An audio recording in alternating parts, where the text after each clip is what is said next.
state had brought up a text message by Xavier. Okay, hang on, let me make sure I understand what you're talking about. You're talking about the pictures that you wanted to ask him about but didn't want to introduce. It's not that I didn't want to introduce them, I did not want to display them in the open public. That's what I said, you wanted to ask about them. Is that what you're talking about? I wanted to introduce them, but not display publicly. Is that what the text messages that your offer is about? Is that what you're talking about? It is, Your Honor. Okay. Yes. And so the state has put on evidence in regard to Mr. Taylor text messaging on the 24th with Ms. Xavier Winford. In that text message, it was in fact a romantic message. As a Okay, result, you're getting off into something else. Tell me how the images of Miss Benning are relevant to what you want to prove.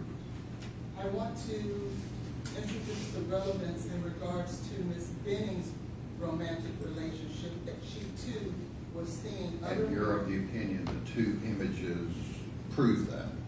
They're not in their text message threads, not just the images. Okay. You just asked me to introduce images. I meant to say text messages if I didn't say images. Where are they? They are here, Your Honor. All right, get those and we'll mark them B or whatever that other thing under seal. Okay, what else you got? In addition to that, Your Honor, in addition to that, yesterday, the state asked Mr. Eric Devlin, who was the digital forensic person for the defense, whether or not, or at least represented that Jarius Porter was a friend of Ms. Benning's. There was a card left at the bedside with Ms. Benning, and it was from a Mr. Jarius Porter. Who knows that? I'm sorry? Does Mr. Devlin know that?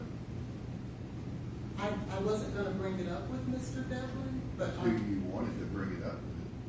only in response to the state's ask. But how would he know that? I was going to show him the actual cards. How was he gonna know where it was found and located? I was gonna ask him to read the cards. How was he gonna know where it was found and located? I was going to tell him. Okay.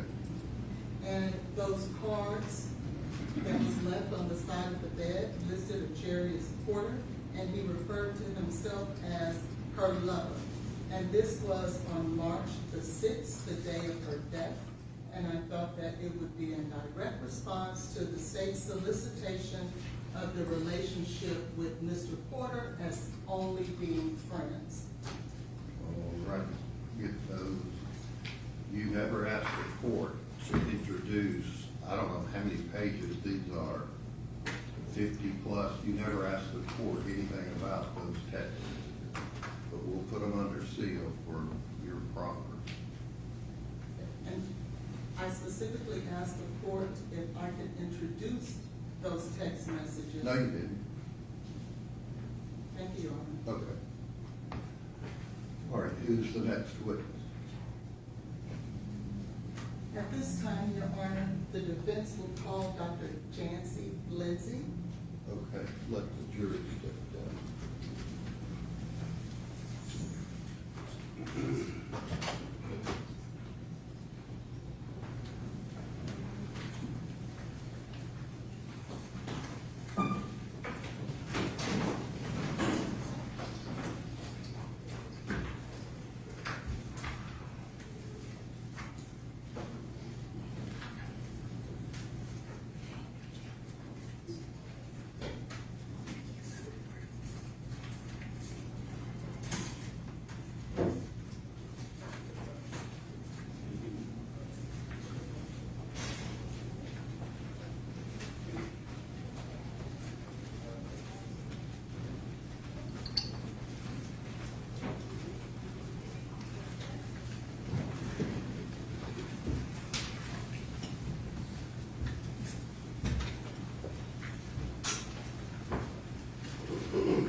I do.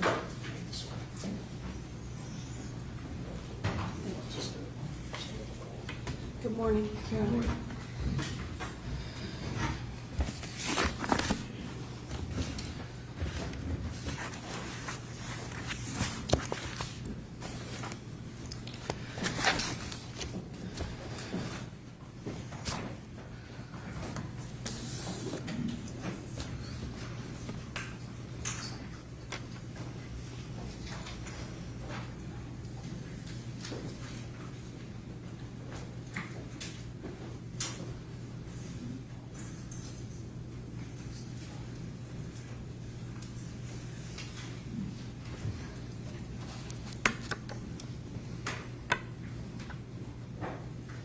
May I proceed, Your Honor?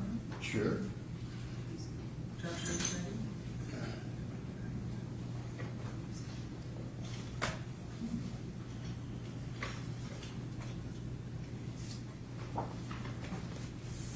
Good morning, Dr. Lindsay. Good morning. Could you please state and spell your name for the record, please? Dr. Jancy Chun Lindsay, JANCI-CHUNN-LINDSAY. And how are you employed, Dr. Lindsay? I have my own consulting toxicology and molecular biology business, Toxicology Support Services, LLC. And how long have you owned your own business? Since mid-2009. And could you give the court information in regards to your educational background? Yes, I have a bachelor's degree in biological and physical sciences. I have a PhD in molecular biology and biochemistry. Okay. And could you tell the court exactly when and where did you start working as a toxicologist? I started working in the laboratory formally as a toxicologist. Most of my research over the years, I worked in a lab before going back to get my PhD, in between my bachelor's degree and my PhD, as a lab technician at the bench. And I was able to do a lot of toxicology research and even publish as a technician, which was really great. It helped me get into graduate school. But I started doing toxicology research then, and then I was hired directly after my PhD into Exponent Scientific Consulting Group as a toxicologist in their Toxicology and Mechanistic Biology division. Very good. And have you had the opportunity to be published or have any articles published? I have. And have you had the opportunity to testify prior to today and be deemed as an expert? Yes, many times over the past 20 years. Would that be civil and criminal or both? Both, and then military case.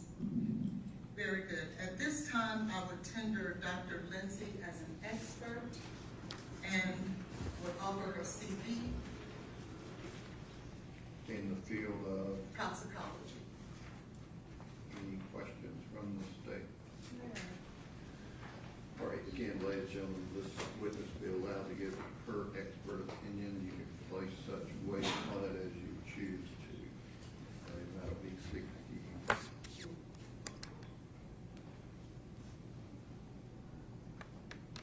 Okay.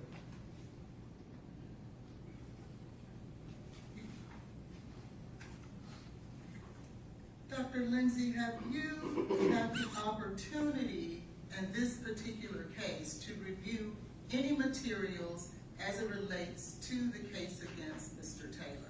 Yes, I have. Can you inform the jury exactly what all materials have you had the opportunity to review? Yes.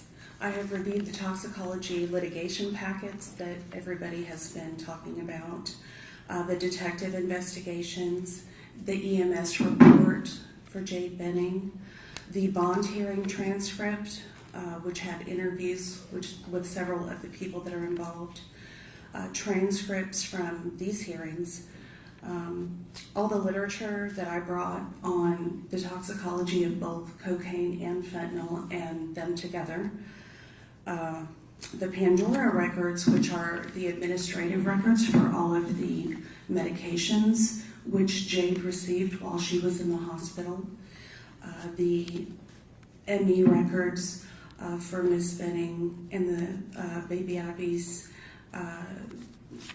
autopsy report in Jade's medical records. Thank you. I want to now draw your attention to toxicology lab report by ENS 23129285.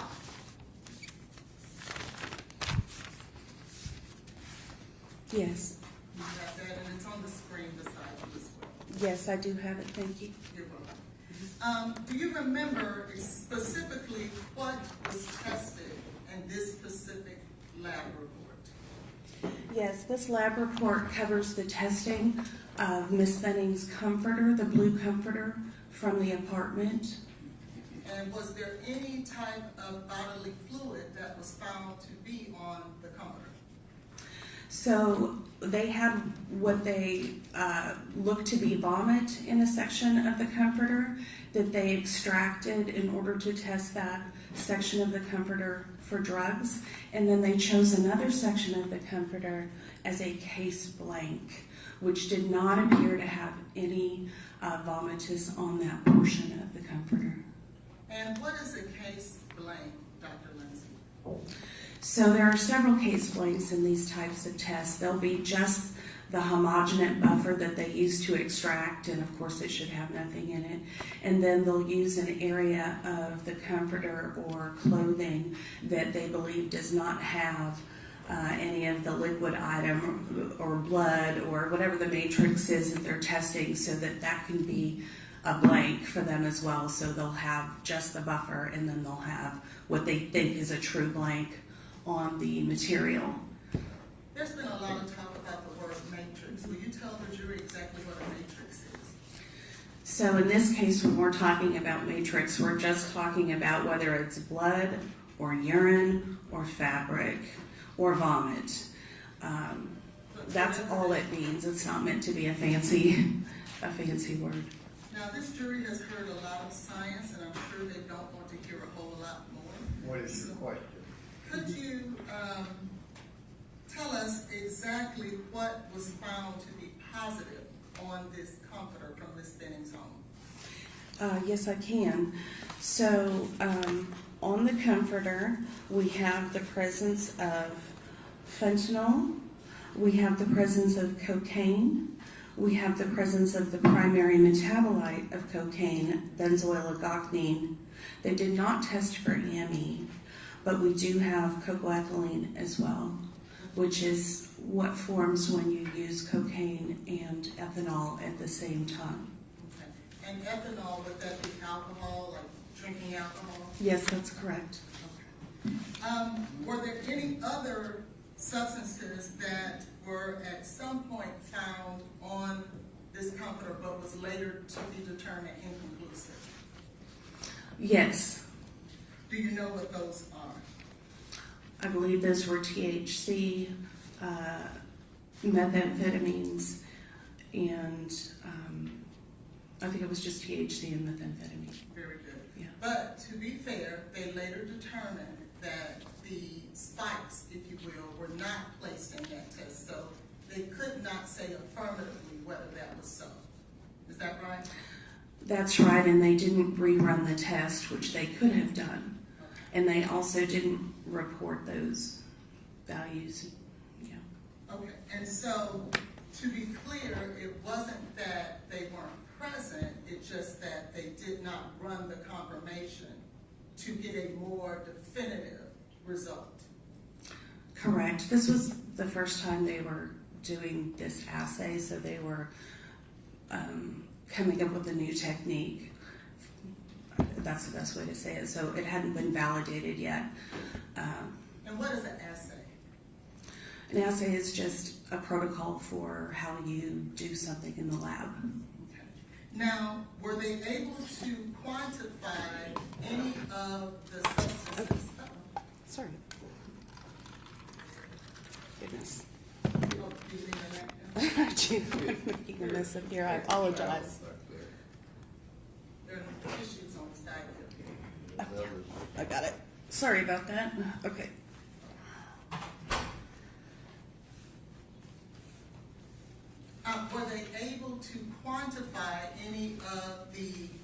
substances that were found on the company?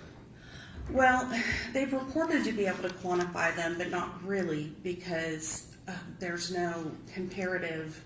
Since they were doing this for the first time, they had no comparative liquid.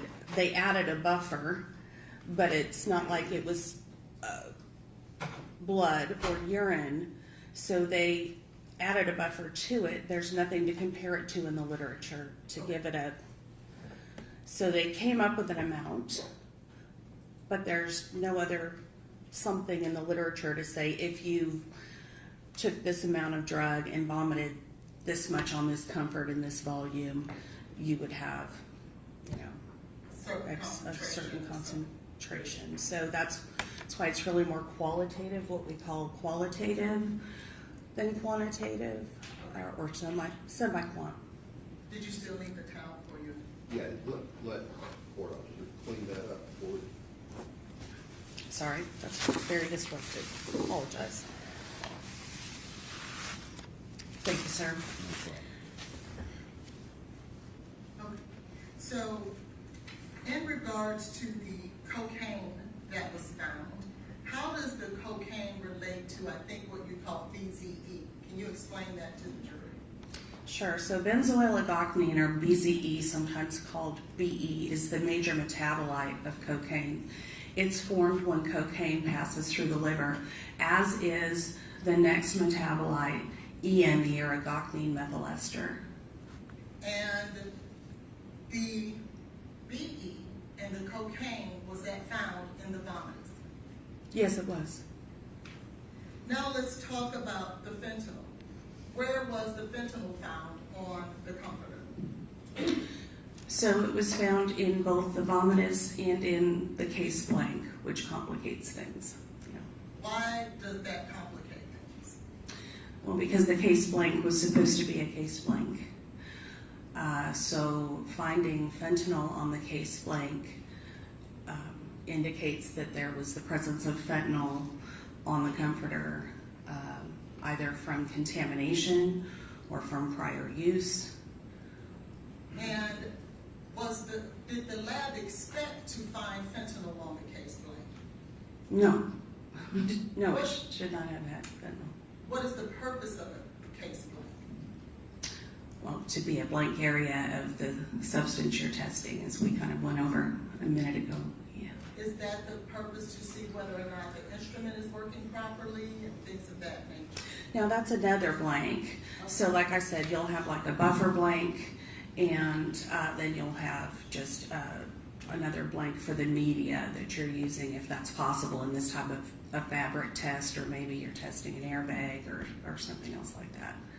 Did they rerun that fentanyl to ensure that there was nothing wrong with their instrument, and to ensure that the fentanyl that they found outside of the vomitus was in fact a true presence of fentanyl? I don't remember if they reran that fentanyl, but I know that they validated that the fentanyl was there. Dr. Methune validated that the fentanyl was, or excuse me, Dr. Kolosky from CFSRE, I think, and Dr. Methune from NMS. And is Dr. Methune the actual forensic toxicologist who in fact performed the testing on this particular comforter? Yes. Now I want to bring your attention to the cocaethylene. Yes. Where was the cocaethylene found?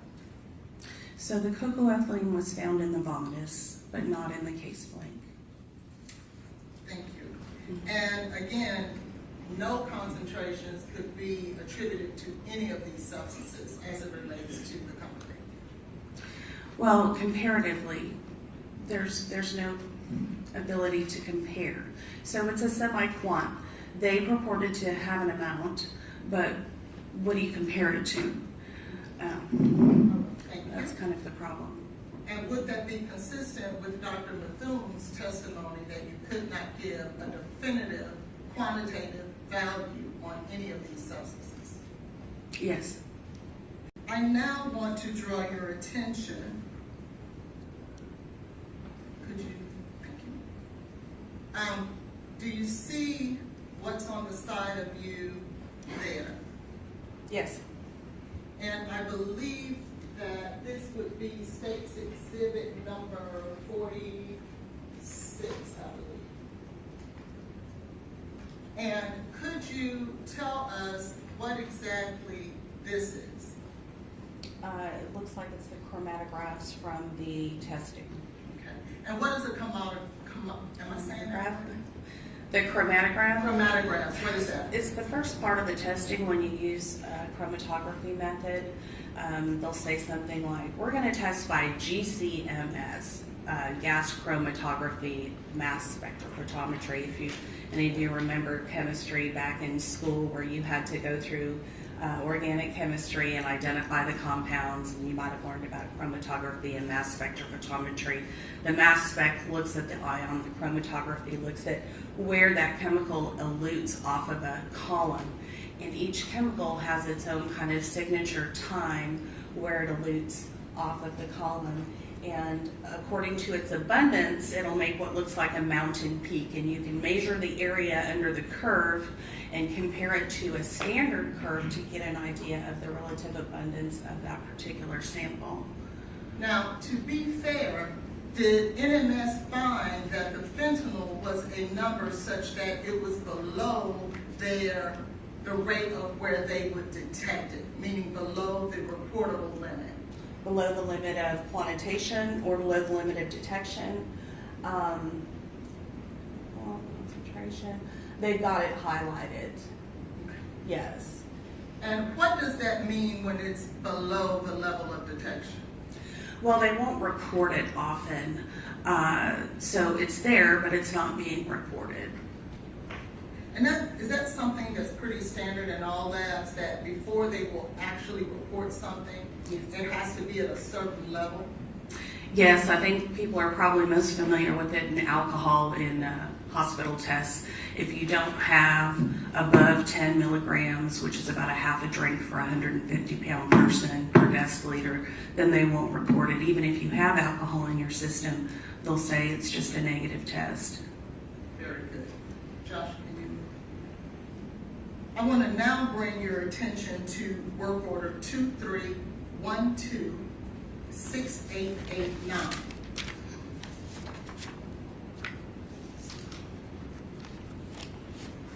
And it is also on the screen. Mm-hmm. Yes. Okay. Can you tell us what exactly is this particular toxicology report testing?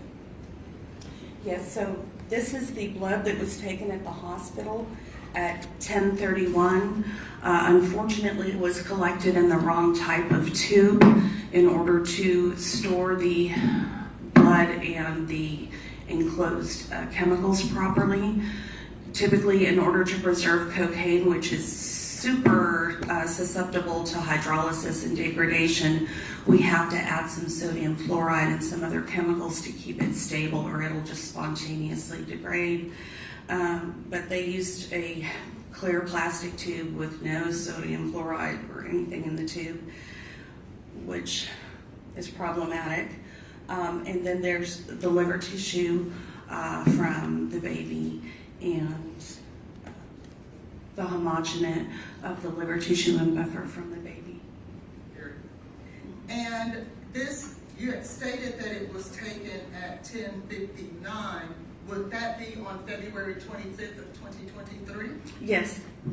Sorry, I didn't stipulate that. Would this be at a time when Ms. Benny was actually in Vanderbilt Hospital? Yes, when she first came to the hospital. Did this particular test positive for any substances? Yes, it did. And let me get mine out because I can see it better. So it tested positive for the main metabolite of cocaine, benzoyl-agochlin, at 1,800 nanograms per mil, for cocaine at 78 nanograms per mil, and for agochlin methyl ester at 7,800 nanograms per mil, as well as for fluconazole in the baby's tissue, which is an antifungal, at microgram per gram. So it was just a presumptive positive, a qualitative, what we call a qual instead of a quantitative. And do you see whether or not coca-ethylene had an indication on this particular test? So on this particular test, they don't report cocoethylene, but in 8, 9,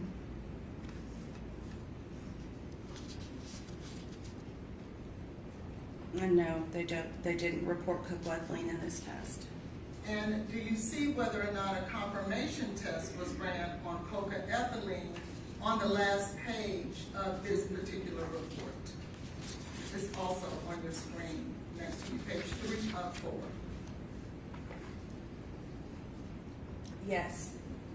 Why would a lab run a confirmation test on any substance? Because they had detected it in the,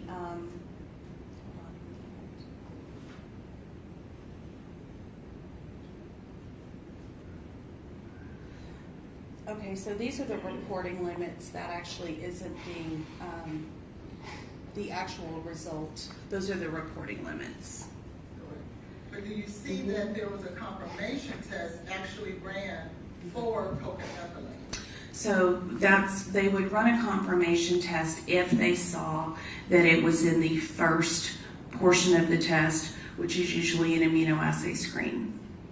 And why do they run screens as opposed to just going straight to the confirmation? Some labs do go straight to the confirmation through something called QTOF. Labs are moving towards that, but it's less expensive to do the ELISA. And what reason then, if they found coca-ethylene or had a detection, why wouldn't they report it? It may have been below their reporting limit or their limit of quantitation if it's a quantitative test. So this particular test was a quantitative test. You see everything's reported in quantitative units in nanograms per mil, not just presumptive positive or positive, except for the fluconazole. So if it's below their limit of proper quantitation, that is, if it's off the curve, if it doesn't fit on their curve because it's too low, then they won't report it. Or if it's below their limit of detection for reasonable presence. Thank you. I want to ask you now a few questions as it relates to the substance coca-ethylene. Could you educate the jury what reasons would coca-ethylene appear in any matrix? So if cocoethylene is there, that indicates that a person has ingested ethanol and cocaine at the same time, and it has gone through the liver. It has to go through the liver to make the cocoethylene. So this isn't something that would spontaneously form in the saliva or just in the blood. It has to go through what we call first pass metabolism. And let me ask you this. Coca-ethylene, I believe you testified before that it was when cocaine and ethanol come together at the exact same time. Is that right? Is there any other reason that would appear? No. How long does it take? Well, let me ask you this. We don't see ethanol when you find coca-ethylene. What does that mean if coca-ethylene is the presence of cocaine and alcohol at the same time? How could you see coca-ethylene but not see ethanol? So the ethanol will bind the cocaine and make cocoethylene, and cocoethylene has a longer half-life than alcohol. So if the alcohol is above the level of the cocaine, then what's ever left over you might measure, but people have an average burn rate of 18 milligrams per deciliter per hour, or 0.3 milligrams per minute of alcohol. So she could have, in a scenario, let's hypothesize a scenario, If she had drank even 4 drinks earlier that day, it would have been completely gone by the time she got to the hospital. And so can you educate the jury, what is a half-life? A half-life is the amount of time it takes for a particular chemical to be divided in half in the blood or the urine, depending on which half-life you're looking at, for half of it to dissipate and be gone. Now, half-lives in terms of what that is for each particular substance, is it different for every substance? Yes, it is. Is this a standard accepted practice in toxicology? Yes, it's at the top of most of the toxicology treatises, I guess you would say, in the Baselt's reference, which is kind of the Bible of toxicology and drugs. It's listed in the top left-hand corner in the literature that I've presented. What is the half-life for cocaine? So the half-life for cocaine is pretty short. It's cited as anywhere from 0.3 to an hour. And I believe you testified that BZE is the first metabolite of cocaine, the parent cocaine? That's correct, and it has a different half-life than cocaine. What is the half-life for BZE? I think it's 1 to 2 hours for BZE. And does EME have a different half-life than the parent cocaine and BZE? It does. I don't recall EME's half-life off the top of my head, but it is longer than cocaine, the parent compound, which is why you see the large amounts of metabolite with the smaller amounts of cocaine. And EME would be the second metabolite that forms after BZE? Well, they form, I have a chart, they form differently.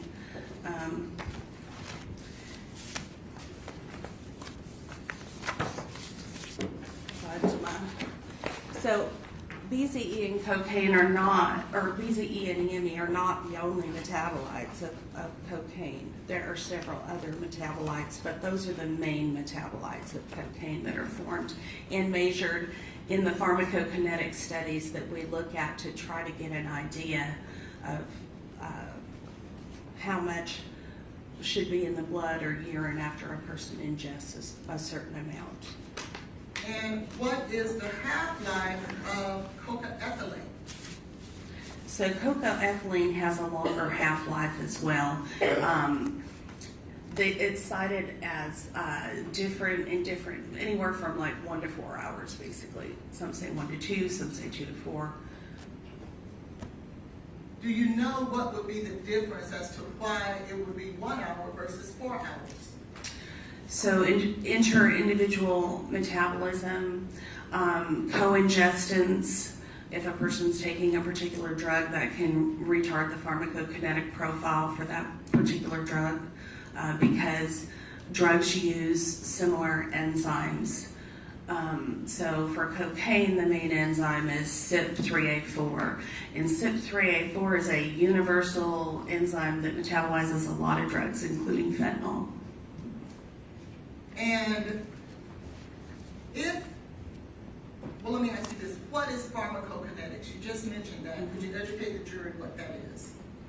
So pharmacokinetics is, I guess, the study of the metabolism of a substance and the ability to look at it over time, its decay over time. You can measure the pharmacokinetics. If you give a person dose X of a drug and you know what their weight is and you can estimate their volume, their body volume of blood, then you can graph a curve for how long it should take for that particular drug using the known half-life in different compartmental models to be exited from the body.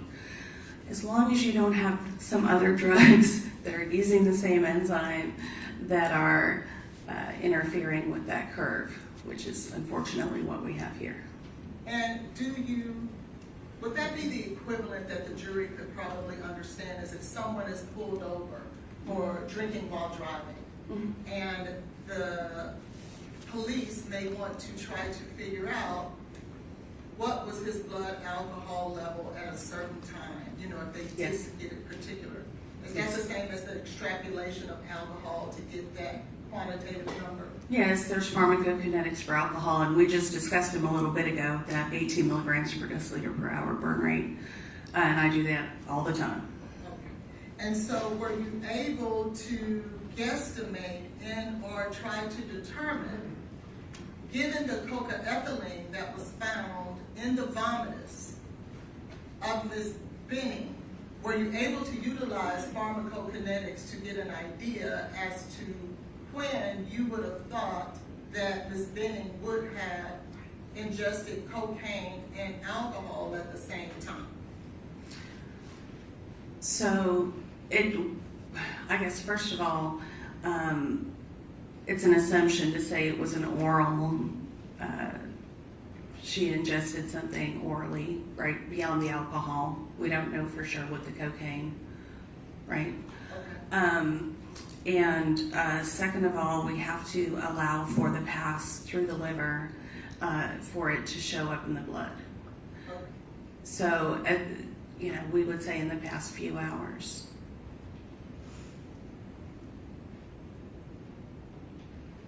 You say the past few hours, 2 hours, 3 hours, 4 hours, or can you say? Can't really say, no. And is one of the reasons that you can't say is because there, in regards to the vomit, there aren't any numbers that can definitively be determined for that particular test. Right, we don't have a matrix to compare it to, the blood, right, or the urine. What about the blood that was found in 231268889? Are you able in any way to try to determine the pharmacokinetics in that regard? So this is the tube that didn't have the preservative in it, the plastic sample, and we know that cocaine is very volatile. However, we don't know to the extent that it was volatilized, or hydrolyzed, excuse me, not volatilized. And what I mean by that is, I think earlier Dr. Carney tried to infer that Miss Benning had a 78 cocaine level when she came to the hospital, and then they drew her blood, and then it all just spontaneously hydrolyzed to the tube. And I think that is very incorrect to say. One, it's not possible because cocaine is metabolized so fast. Some of it would have metabolized already by the time she got to the hospital, no matter when she took it, because that 0.3 to an hour. And two, because these numbers, if I just saw these numbers, I don't mean to interrupt you. When you say these numbers, are you speaking of the VE at 1800, the cocaine at 78, and the EME at 7800? Yes, the smaller amount of cocaine at 78, the VZE at 1800, and the large amount of EME. If I knew nothing about this case, I would think that this was a person who would use throughout the day and had stacked because of the large amount of metabolite. Now, what does that mean practically for us? And the tube that doesn't have the proper preservative in it, it means we don't know. We don't know what that number should have been. We don't know if it was higher in cocaine and it just hydrolyzed. Or we don't know if it indicates there was stacking or use going on during the day. Okay. And why don't you From know? a toxicology perspective. Okay. Yeah. Why don't you know? Because there wasn't any preservative in the tube. And so we don't know whether half of it hydrolyzed, all of it hydrolyzed, some of it hydrolyzed. So are you stating then, Dr. Lindsay, that the pharmacokinetics as it relates to cocaine is determined once that cocaine is preserved properly, and that's when you get more definitive numbers? Absolutely, 100%.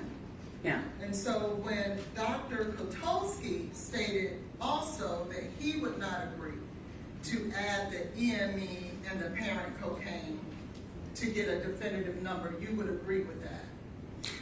Yes, but for a different reason. I wouldn't do that in a good cocaine sample. Okay. because they have different molar ratios and different half-lives, so they won't be present in a one-to-one. It's not an apples-to-apples comparison.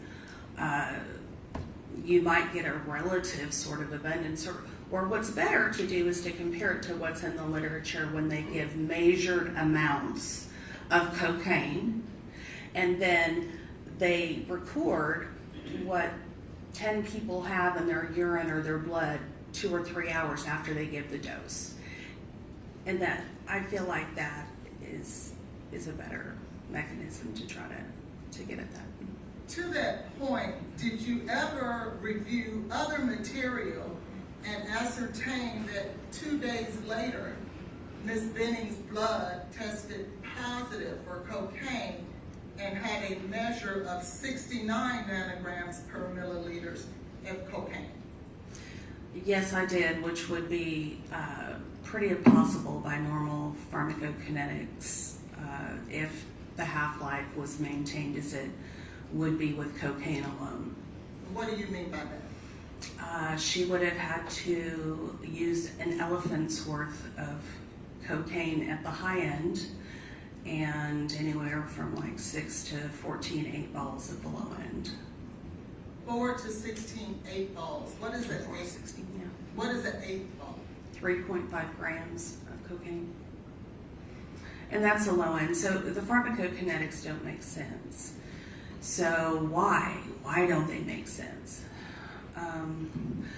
So the co-ingestion, I'm going to get a little water and I'm not going to spill it this time.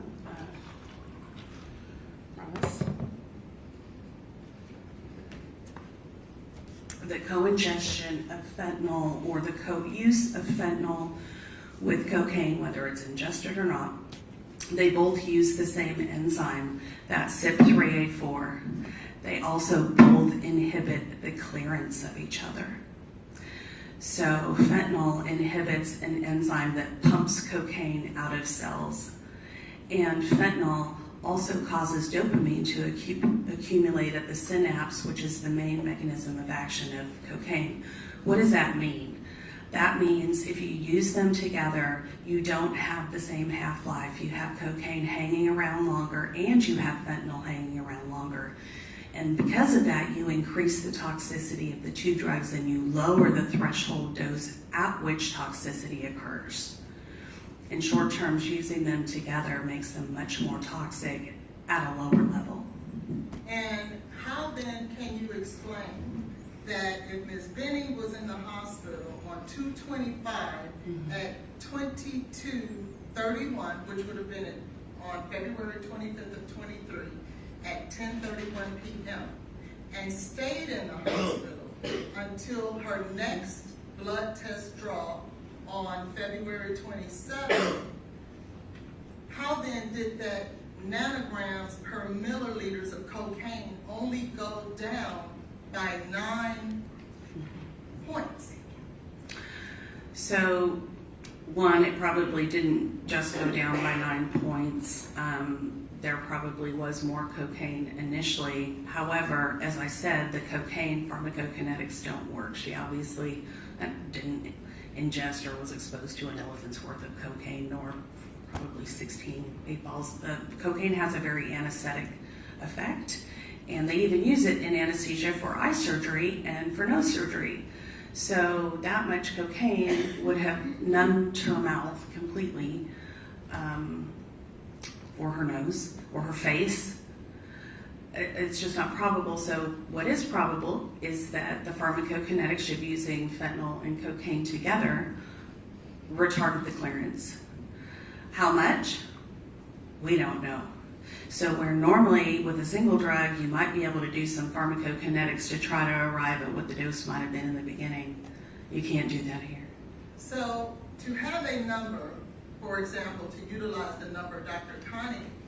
Carney opined on, of 7,878, can someone, in your opinion, slip that amount of cocaine in someone's drink without them noticing?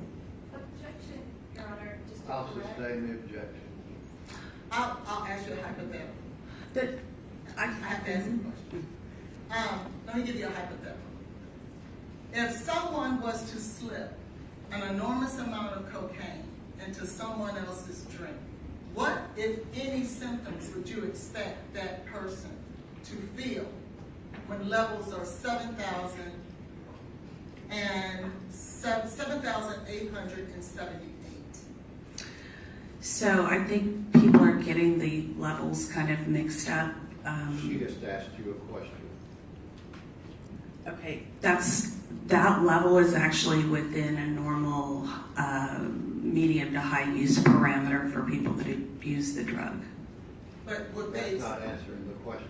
would they experience any symptoms? Yes, so they would experience the normal symptoms from using cocaine. And what type of symptoms would they experience with 7,878 nanograms per milliliters of cocaine?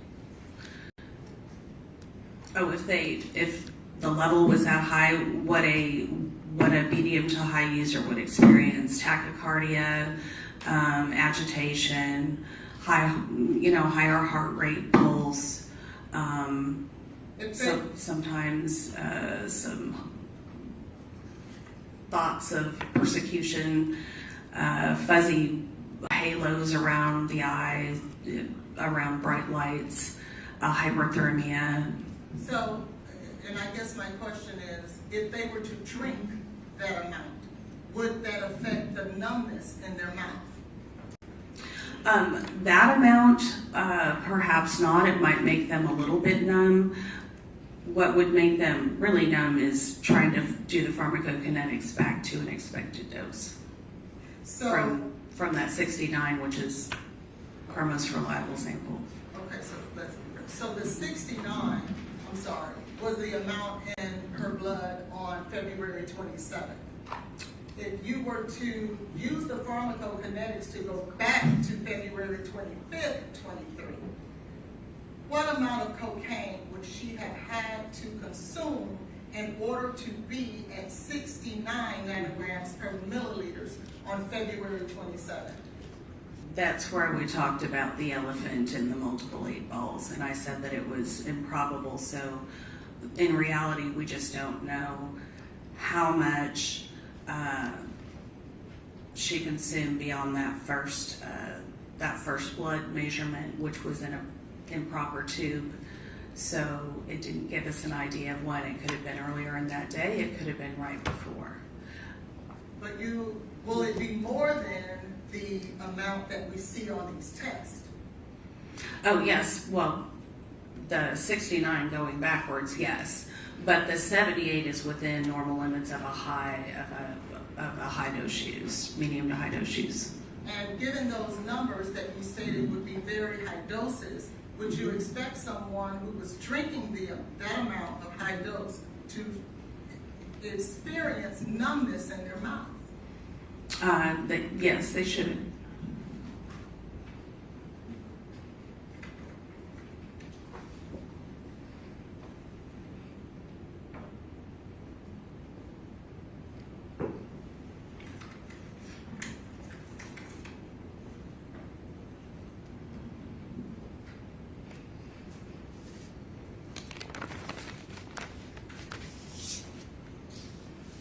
I want to ask you a question in regards to liquid cocaine.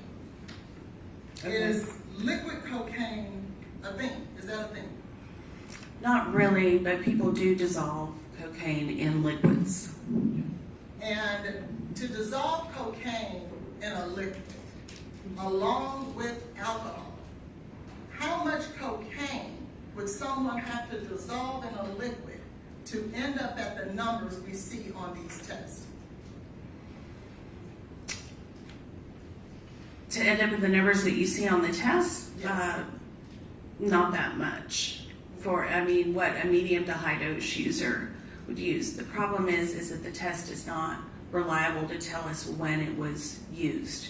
That's really the problem. And I'm not speaking of the numbers on the test. I'm talking about going back to 225 in order to end up on 227 at these numbers. Oh, that's super high dose. That's improbable. That's how we know the pharmacokinetics are off.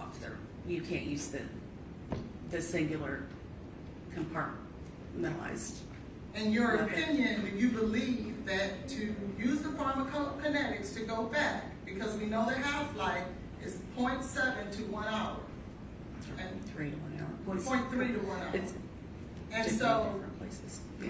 that means, let's just use an hour for an example. For every hour, you would have to go back, cut that number in half. Is that right? Increase that number, yes. Sorry, going backwards, Mhm. increase Yeah. that number. And so every hour, you would increase that number by half to go back. Which is billions of milligrams, which is why you're in the ton range. So- And that pharmacokinetics is in fact the standard accepted manner in order to determine what that person's dose was at the time that we are trying to determine on 225, on the evening of 225, that is an accepted practice in your field of toxicology. Yes, if you can get it to a single drug where it's acceptable, yes. Thank you. I pass the witness. Sure.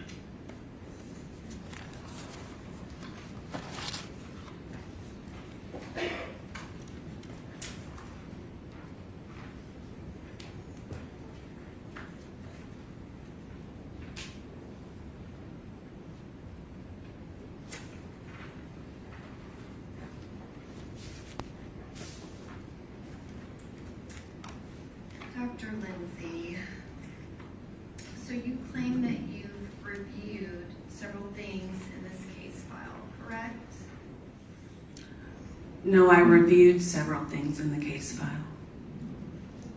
That's what I just said. I think you said I claimed to You review. claimed to, I'm saying, you said that you reviewed the toxicology reports, the detective investigation, you said Yes. the EMS, That's I guess the correct. reports. Yes. Have you been watching all the testimony this week? I've been watching most of the testimony. I tried to watch most of it, yes. Okay. And you reviewed the bond hearing transcript, correct? That's correct. And the Pandora records and the medical examiner records, correct? That's correct. And so you heard Dr. Carney's testimony before this jury, is that right? That's correct. And you heard Dr. Kowalewski's testimony before this jury, is that correct? Yes, that is correct. And you also heard Dr. Midthen's testimony before this jury, correct? Yes. Okay. And so you were talking about the methamphetamine and the marijuana that came up in the assay test on the comforter. That's what you started out talking about. Do you remember that? I remember it was mentioned, but that was one of the side tests that were done, or one of the results that came up, but it wasn't validated. Correct. It wasn't validated because they can have false positives, correct? I believe it wasn't valid, well, yes, because of the iron ratios, they weren't correct. And that's what Dr. Midthen testified to, is that it could be a false positive. It did not mean anything. She just noted it, correct? That's correct. And you would not report out something that is that low level, correct? So there was a difference between the ion ratios being off and it being a low level. I don't believe she said that they didn't report it because of the low level. I can go back and check the testimony, or you can put it It up. was the ion ratios were off. It was something that she couldn't report, correct? Right, and they didn't run it again to see, because I think they were concentrating on the cocaine and the fentanyl, so, yeah, they only ran it that one time. You would agree that Ms. Benning had multiple tests run and none of them tested positive for methamphetamine, correct? Oh, correct, yes. Okay, and none of them tested positive for marijuana either, correct? Correct. Okay, and also when she got to the hospital, she did not have alcohol in her system. That came back negative, correct? No, you can't say that because the reporting threshold is 10 nanograms per mil. So as I discussed earlier, anything below that 10 nanograms per mil will be reported as a negative. Okay, but So we can only say that it was reported as a negative that it was either negative or less than 10 nanograms per mil. Okay, so if the cocaine was dissolved in a very small amount of alcohol and put in her drink and she ingested it that way, Yes. that would explain the cocoethylene that is apparently so incredibly important. It would have to be a larger amount of ethanol, not just a little bit, in order to come up in the assays. So we're not talking like a teaspoon. I think somebody had said something crazy like vanilla before. Well, you just said somebody said something crazy. That's interesting because you're saying that it came up in the comforter, the cocoethylene, correct? In the vomitus, yes. Okay, but Dr. Mithen's report specifically does not even have a numeric value. The response was so low. Yet it's still persisting in other matrices a couple days later, so it just hadn't formed all the way probably. It literally does not have a numeric value. That is how low it is. Okay, but it's still persisting in other matrices days later, so we know that it was at a higher value then, even given its half-life. Days later, when she's in the hospital receiving medication after medication after medication, trying to keep her alive on life support because she ingested liquid cocaine. Correct? You don't know that. Dr. Lindsay, you have heard Excuse three me. experts You don't need to raise your voice. testify. Your Okay, Honor, I have a have seat, yes. Ms. Collins, just ask your question in a reasonable manner. Dr. Lindsay, you have heard three experts testify that it was ingested and it had to be a liquid. It was in her drink. Are you testifying? Because there's Ma'am, Please nothing. don't interject yourself. Just keep yourself calm as well. You don't ask questions, okay? I'm sorry. Okay. There is Now, nothing. what is your question? You said three experts said X. What is your question? You've heard the three experts testify that it was ingested orally, correct? I've heard them testify that it could have been ingested orally. Have you heard them testify that there was no evidence that it was ingested in any other manner? No, I haven't. You haven't heard that testimony. I have not. If you point it out, I would be happy to look at it. Okay, so you didn't hear Dr. Carney's testimony when she described her autopsy. That wouldn't show you whether it was ingested orally or by any other manner. Okay, and Dr. Lindsay, you went on and on about pharmacokinetics and calculating a dose. Did you provide your calculations? Did I provide my calculations? No, but anybody can do them. If it's a half-life of 30 half-lives in between the first and the second dose, you would be up to billions of milligrams. Okay, so you don't have any math that supports that at all for pharmacokinetics? I did it at one time, but it was so off the chart, I knew that it was incorrect. Oh, so you knew that you were incorrect. No, I knew that the pharmacokinetics did not make sense. Well, So did anybody they- can take, the other experts didn't do the same calculations, and they could have, or they should have. They would have seen right away that it was not possible. Well, you're saying it's not possible because you're refusing to acknowledge that it was ingested in liquid form, correct? No, I'm not. I'm saying we don't know. It could have been ingested in liquid form, or it could have been used in another form. We just don't know. Well, that's what you're saying, that you just don't know. But Dr. Carney was very positive when she did her autopsy report. That- So, Wouldn't have shown, an autopsy report would not show whether someone had ingested it orally or ingested it through insufflation or injection. An autopsy would not show that. Dr. Lindsay, are you a forensic pathologist? No, I'm not a forensic pathologist, but I'm a toxicologist, and it would not show that. If you want to describe how it would show that, maybe that could enlighten me. Dr. Lindsay, I am asking you the questions. Okay, and I'm Have you correcting ever you. performed an autopsy? No, Yes or no? no. Okay. Did you hear Dr. Krolewski's testimony where he said that he would not even attempt to calculate using pharmacokinetics to try to calculate the dose? He doesn't do that regularly in his practice. He's more of an analytical chemist. It was clear by the way he answered the questions, and that's why he wouldn't do the pharmacokinetic calculations. That's more of a biochemistry type thing. Dr. Lindsay, that was not Dr. Krolewski's answer. You do know that, correct? I listened to his testimony, and that's how I knew he didn't do that. He didn't do it on a regular basis. He's more of an analytical chemist, toxicologist, than a strict toxicologist who does pharmacokinetic modeling. I think he was open about that.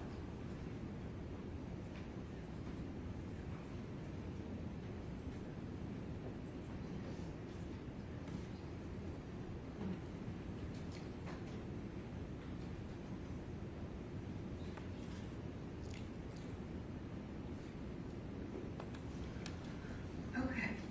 Dr. Lindsay, I know that you do. So you're saying that you reviewed everything in the investigation file and the testimony at the bond hearing, correct? Yes, that's correct. But you are here testifying that you think it's possible that Jake Benning was drinking 4 drinks out and doing cocaine. How was she doing it again? We don't know. Okay, but what did you use for your pharmacokinetics calculation? So that's a little bit different. What I'm saying is we don't know whether she ingested it orally or whether through insufflation or whether injection. We just don't know because the numbers don't tell us. And the only reliable numbers we have are from a tube that did not have preservative in it. So while a ratio in a proper tube might give us an idea of whether it was orally ingested in case it, instead of insufflated, we didn't have that because we have the tube that didn't have the proper preservative in it. Okay, so my question is, for the pharmacokinetics that you testified about, I think at one point you said 16 8-balls. What was the ingestion method that you used for that pharmacokinetics calculation? So I did assume an oral bioavailability for that. Oh, gosh, should have been using that before. So you assumed liquid cocaine. Cocaine taken orally. Dissolved in a liquid. It doesn't have to be dissolved in a liquid. It's the same thing if you take it orally or food, liquid, whatever. It's going through the metabolism that way instead of going through insufflation or vaginal insertion or whatever. So you said that, and then immediately afterwards you said, but you can't calculate the pharmacokinetics with this case. Correct. So you calculated it, and then you said you cannot calculate it in this case. Yeah, so the history is that when I tried to apply proper pharmacokinetics to this case, it didn't work. And so then I went into researching, because it wasn't plausible, then I went into researching, well, why could that be? And then there are a couple articles that I provided the literature here. The best one is Chang et al., who goes into the pharmacokinetics of cocaine and fentanyl taken together and how they both inhibit each other's clearance. What does that mean practically? They both inhibit each other's half-life or clearance. So we don't know how much. Dr. Lindsay, you're going on and on about cocaine and fentanyl. Those aren't the facts of this case. Dr. Lindsay, you do agree that on the internet there is information about liquid cocaine. Do you agree with that? Yes, can we clear up the last statement? Do you want to start arguing with her? No, she just made a factually Okay, incorrect if your lawyer, statement. they want to ask you, they'll ask you. Go ahead. What is your literature about liquid cocaine? It's on the internet, correct?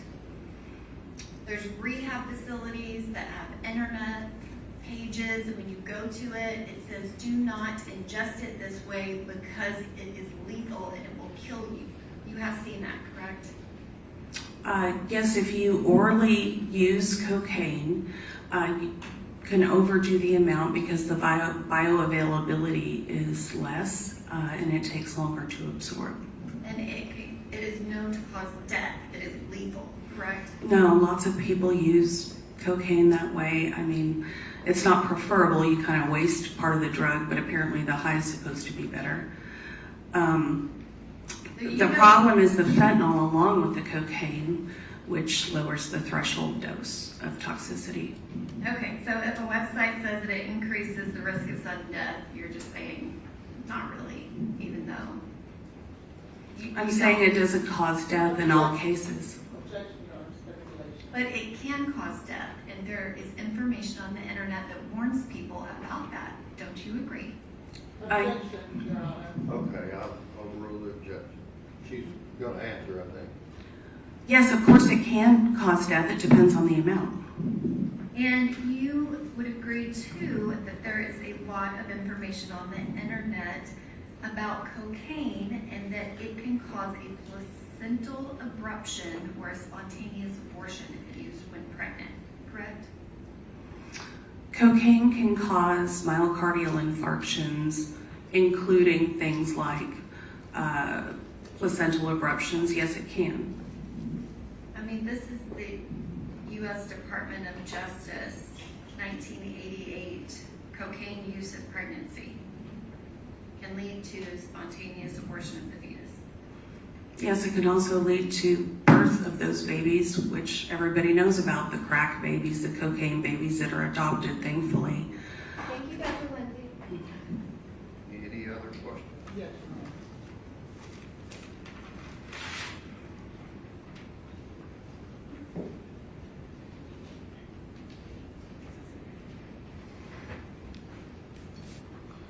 May I have that come on, please?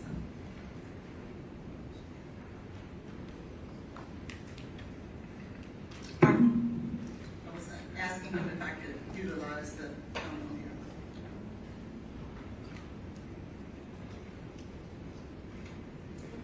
It's up.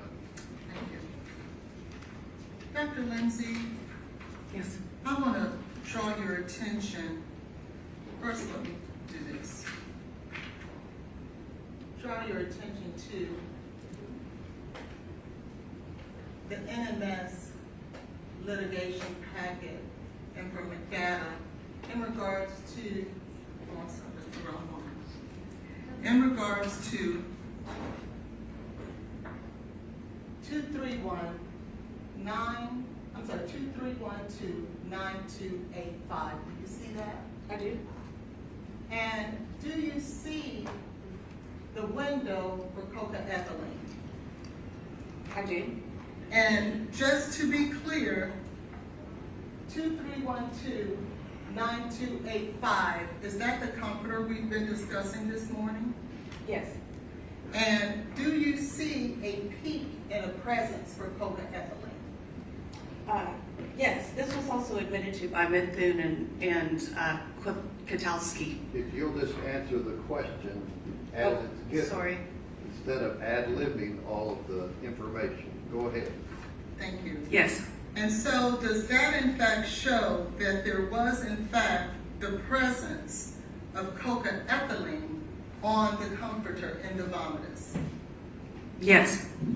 Now, to be fair, it was not up to the reportable limit, but it was in fact there.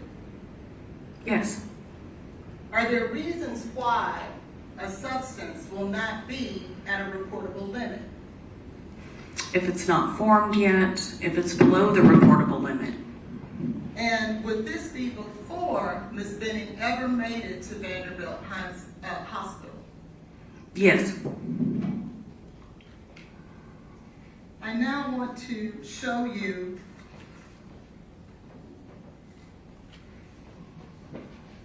again, NMS Laboratory Report 231-29285. Do you see that? Yes. That is the same number associated with the comforter. Is that right? That's right. And do you see the fentanyl peak in this window here? Yes. And is that peak a representative of, in fact, fentanyl being present in the vomitus on the comforter? Dr. Mithun testified that it was, yes.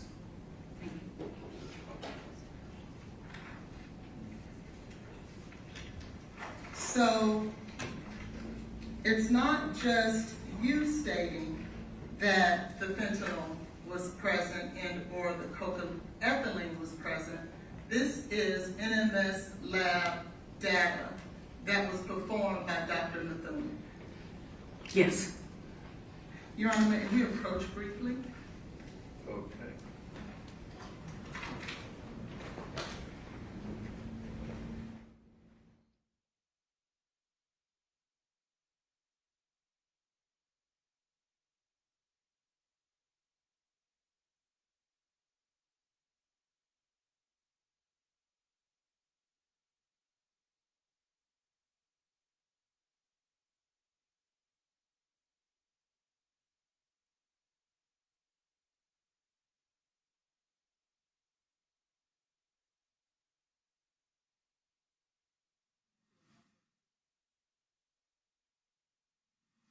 Do you have any other questions?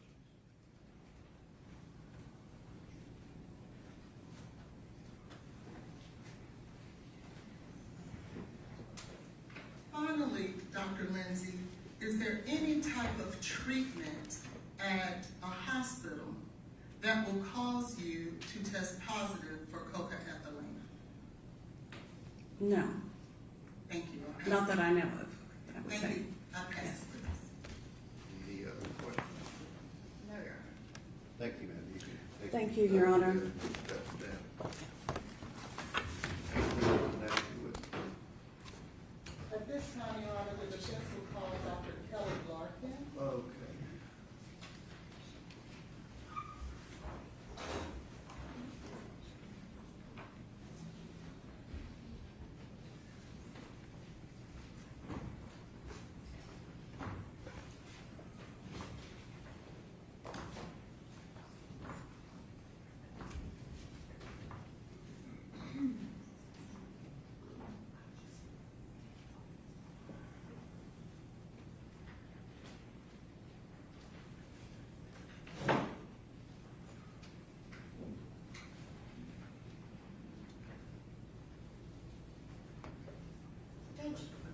We approached briefly, while she was coming in.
Did the state get what you wanted?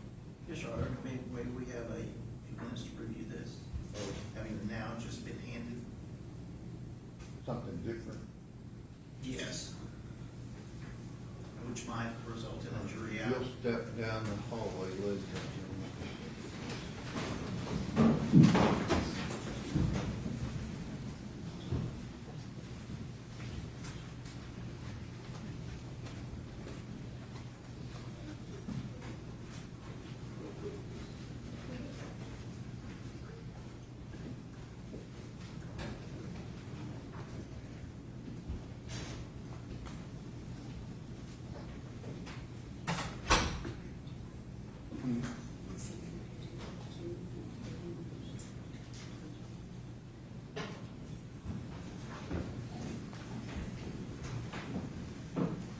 What have you had different, Ms. Holland?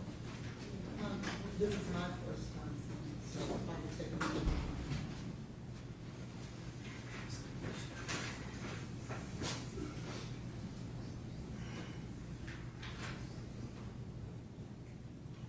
This just appears to be notes that she took. The first page are notes that come from the testimony, 911 call that Mr. Taylor made. There is testimony notes from Najee Jackson. She has names here of the EMTs. She has some medication notes from the medical records. And all of this just was generated overnight? And it's not original thoughts, it's just notes that she took from the records that. All of that was generated overnight? Yes, Your Honor.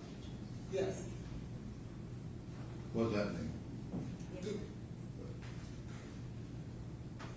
I'm assuming she took notes in regards to when she and I met and we went over what she would testify about today. How long does the state need?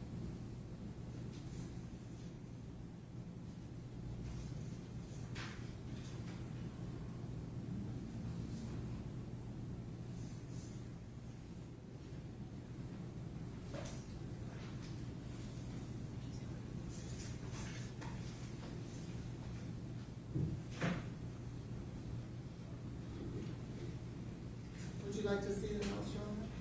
I don't know. How long does the state need?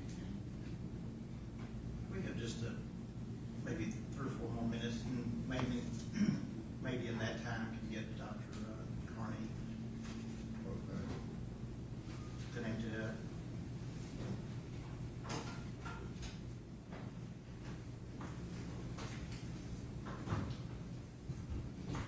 How long is it gonna take to get Dr. Carney a link? We just sent it to her. Oh, okay. Somebody told me 20 minutes. That's what, initially, Judge, they actually said 30 minutes. So, And then we cut it down a whole lot. all right. And just, I'm trying to see when, I don't know if it'll be this week or next week when we finish the proof, but you're planning on calling Mr. Taylor? Carl Taylor? No, we've decided not to. Oh, okay. So this would be the last witness? It would be. Oh. All right. Court to a 10-minute recess.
a little here, so thanks.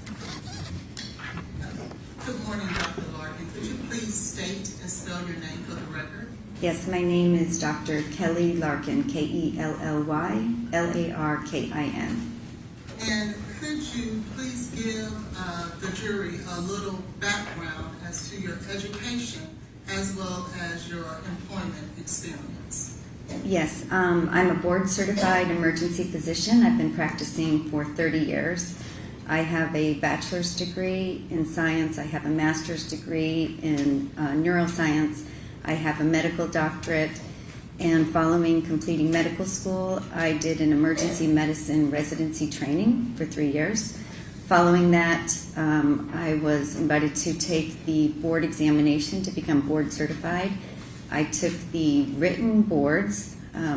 Once I passed that, the next year I was invited to take the oral boards. Once I passed that, I was a board certified emergency doctor. Since that time, every 10 years I have to recertify. So I've recertified twice now. And so I'm still currently a board certified emergency physician. And for the past 30 years, I've worked exclusively in emergency departments, mainly in Houston, Texas area. And have you had any publications as it pertains to articles and or any type of treatments? I've had some publications from like graduate school and some small publications.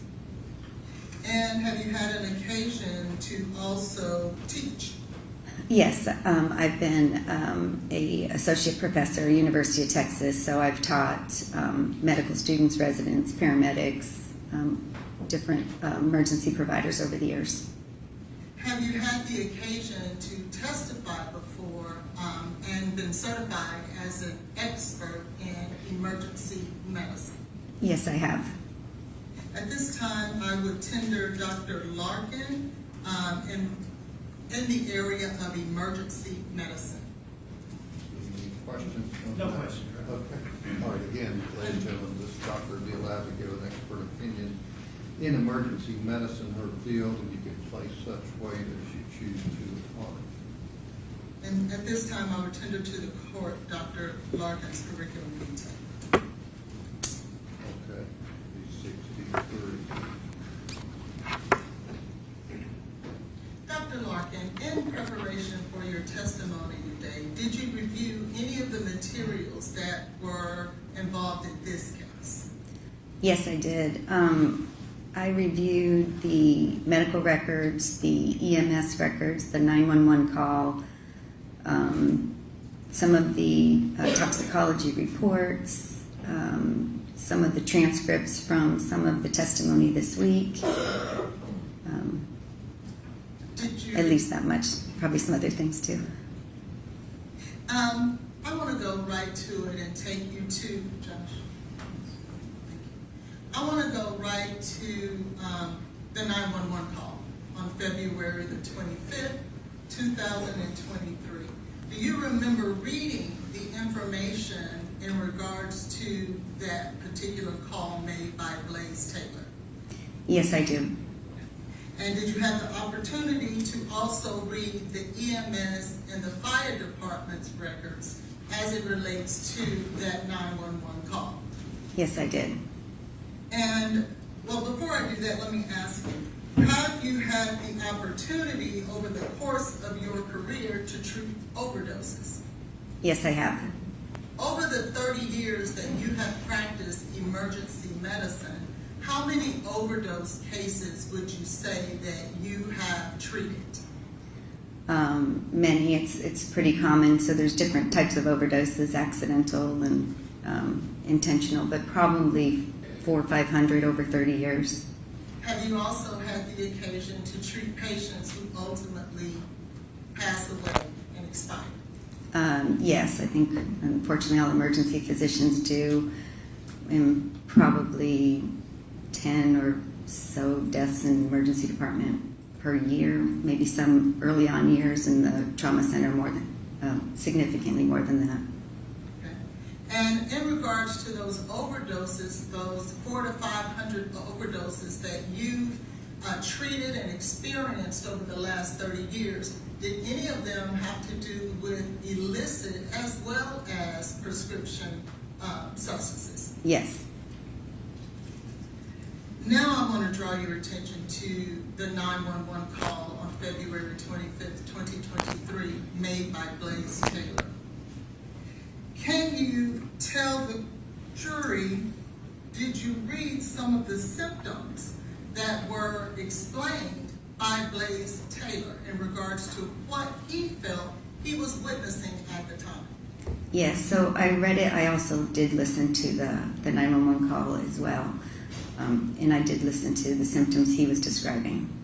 Did you listen to any other person's description of Miss Benning's symptoms as the medical episode was happening? Her friend Nigeria had a around 6 minute phone call prior to the EMS arriving and kind of overlapping into that, prior to the 911 phone call. So there was a little description as well in her testimony this week. And what symptoms, if any, stood out to you? So if we start with her friend Nigeria, the phone call started, and the way it sounds over those 6 minutes, towards the end of the call, she was not really able to understand what Jade was saying, whereas in the beginning of the phone call, she could understand what Jade was saying. And what about any of the symptoms that were described by Mr. Taylor? Yes, so Mr. Taylor described to the 911 operator a couple different times. Initially, he said that she had spit coming out of her mouth and that she was shaking. And then as the 911 operator was asking more questions about her status, he said that it sounds like she's snoring. Was that a significant symptom to you? It's a very significant symptom. We worry a lot. So snoring in a normal patient, this is not normal sleeping, is really a medical emergency. It means that they're relaxing the muscles in the back of their throat, impending respiratory arrest, not able to continue to breathe normally. And what's interesting is, I work in an emergency department where we have a lot of cancer patients, and so we give a lot of fentanyl in particular and a lot of opioids, and we really watch when we're giving those doses to make sure, and if the patient starts snoring or we see that that's too much, we realize, they have to be reversed. So it's something we're very familiar with and very concerning.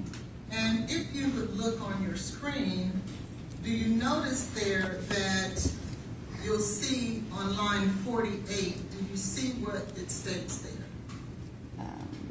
Yes, on line 48, that's where Mr. Taylor mentions it sounds like she's snoring. And would that be the symptom that you thought was very alarming as you just described? Yes, it is. What, if anything, does that tell you? Well, before I ask you that, were there any other symptoms that you felt like were important? I think those are the most important. We knew that she was breathing during this time period. That's mentioned several times by Mr. Taylor as the EMS operator was speaking to him, but those symptoms are very concerning. And why do you feel like they're concerning? Because, as I mentioned, when someone gets to that state where they're not breathing normally, or they have sonorous respirations, that means that they're not getting oxygen delivered around their body, to their brain, to their heart. They're not getting rid of the carbon dioxide that's bad for our body. And so when those things start piling up, then that's when you can have a heart attack. That's when you can have a cardiac arrest. Because if you stop breathing first, it's just a matter of time until then your heart's going to stop because it doesn't have enough oxygen. And did you actually see, as you just described, that in this medical incident with Ms. Benning. Yes. Did you have the opportunity in preparation for your testimony today to not only listen to the 911 tape, but to look at the emergency records in this case? You could go back, Judge. Yes, I did. And what I mean by that is from EMS and the fire department. If you could blow up the pre-hospital care report, the second. Yes, thank you. Do you notice in this report narrative where it states that the patient's boyfriend stated the patient was 4 months pregnant? Yes, I saw that. Now, I want to also ask you, did you also review the Emergency Communications Center information? Yes, I did. And did you also review another CAD incident report from the Emergency Center? Yes, I did. Did you, in your preparation today for your testimony, see where there was any other or any place where Mr. Taylor described this incident as an overdose? I did not. Did you see that someone did describe it as an overdose? Yes. And who was that? So initially, it says that Medic 35 was dispatched to the location for an overdose. So the way that works is typically the 911 operator would have sent information to dispatch the ambulance, and they would have told them that was what their initial dispatch was for an overdose. Did you have an opportunity to listen to the 911 call that Mr. Taylor made in regards to this incident? Yes, I did. Did he ever describe this as an overdose? He did not.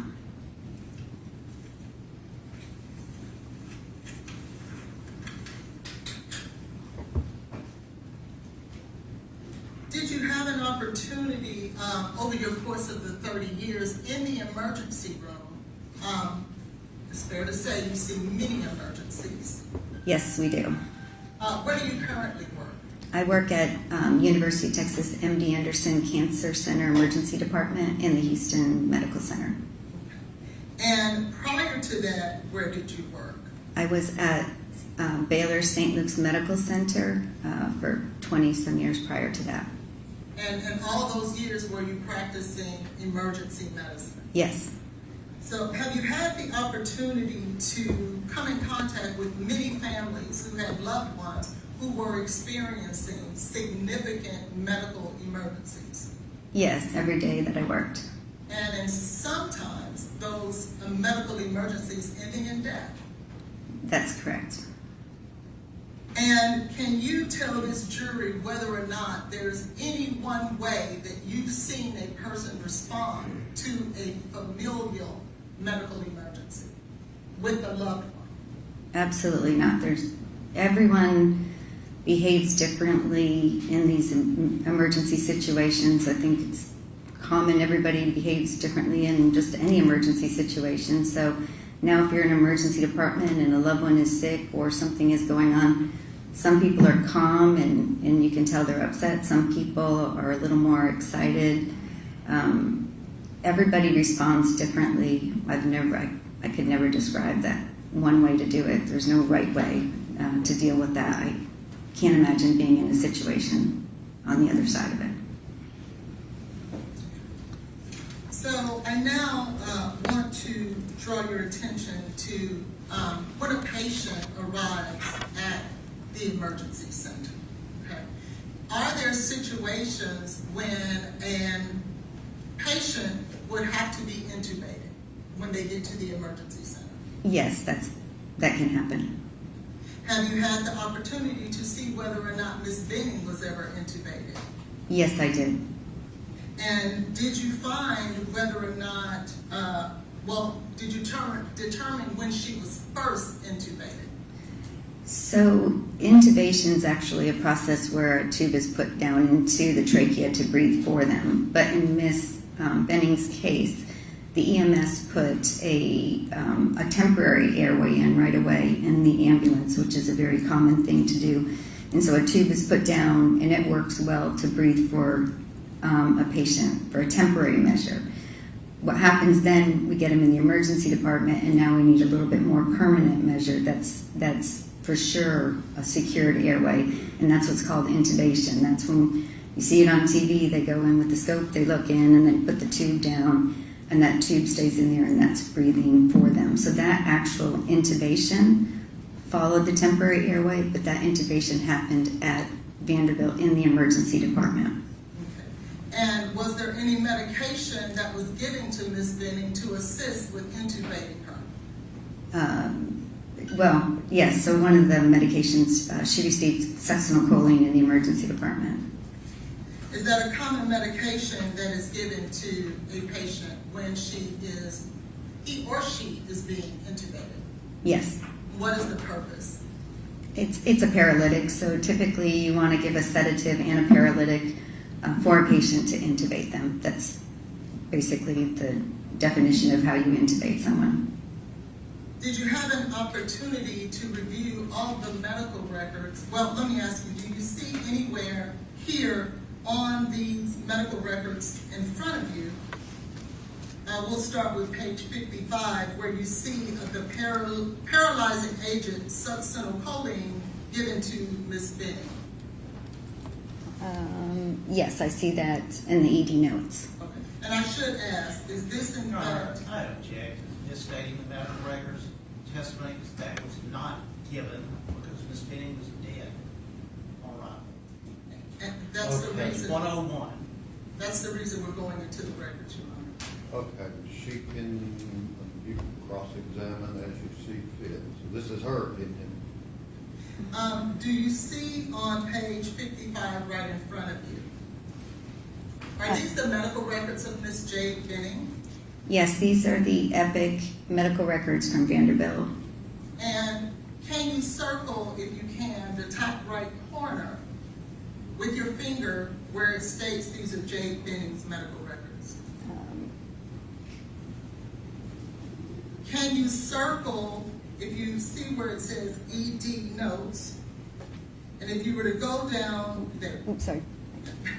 if you were to go down maybe 9 or 10 lines, do you see where it says paralyzing agent succinylcholine?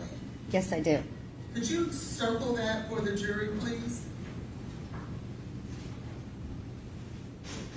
And could you read that for the jury, please, that notation that's made? Yes, so in the ED notes, it says paralyzing agent, succinylcholine, injection, 76 milligrams, and then it was given on 2/26/23 at 00:52. Would that be the late night, early morning of February 26th? Yes, early morning. And as an emergency room doctor, does this state to you that Ms. Benning was in fact given succinylcholine? Yes, she was. And based on your review of the records, was she given that in an effort to help intubate her? Yes, it's in the other notes as part of the procedure to do the actual intubation. And it is your representation that this was in fact in the emergency room? Yes, it I mean, was. emergency department? I'm sorry, yes, it was. I want to now draw your attention to page 90. And if you could clear your screen, please, at the bottom. How do you do that? Oh.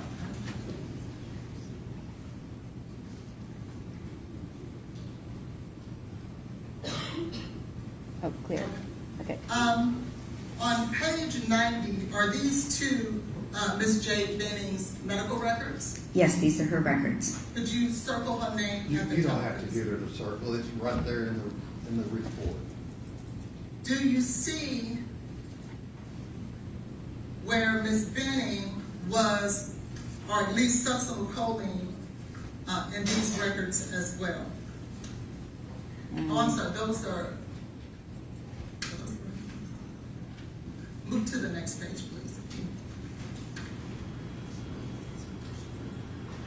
To page 90.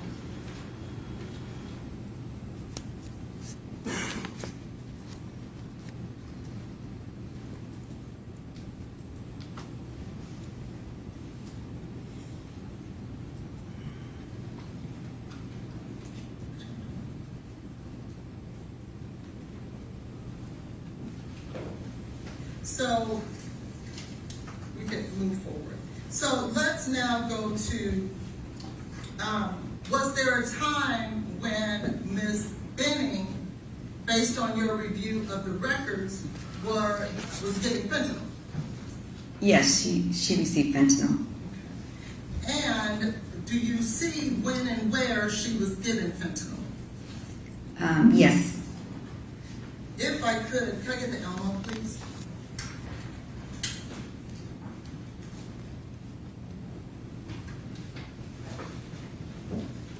Thank you.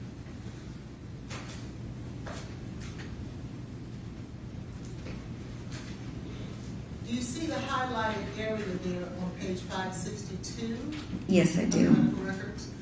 Could you describe to the jury what it means here when it says fentanyl ADS override? So that's when they actually just pulled out the fentanyl to administer. Okay. And based on your review of the records, was she ever given fentanyl at this date and time? She was not.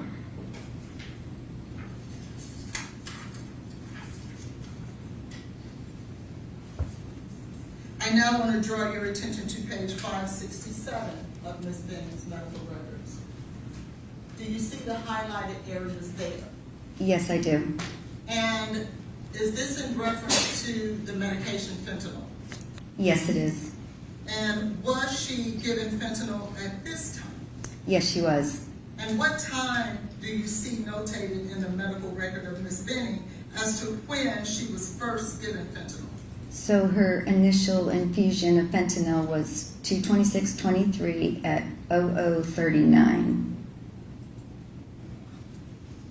So Oh, would I'm that- sorry, 00:41. So Okay. the pull and the,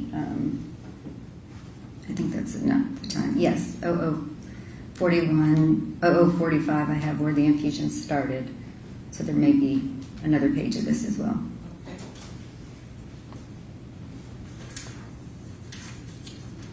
This is page 727. That's correct. Okay.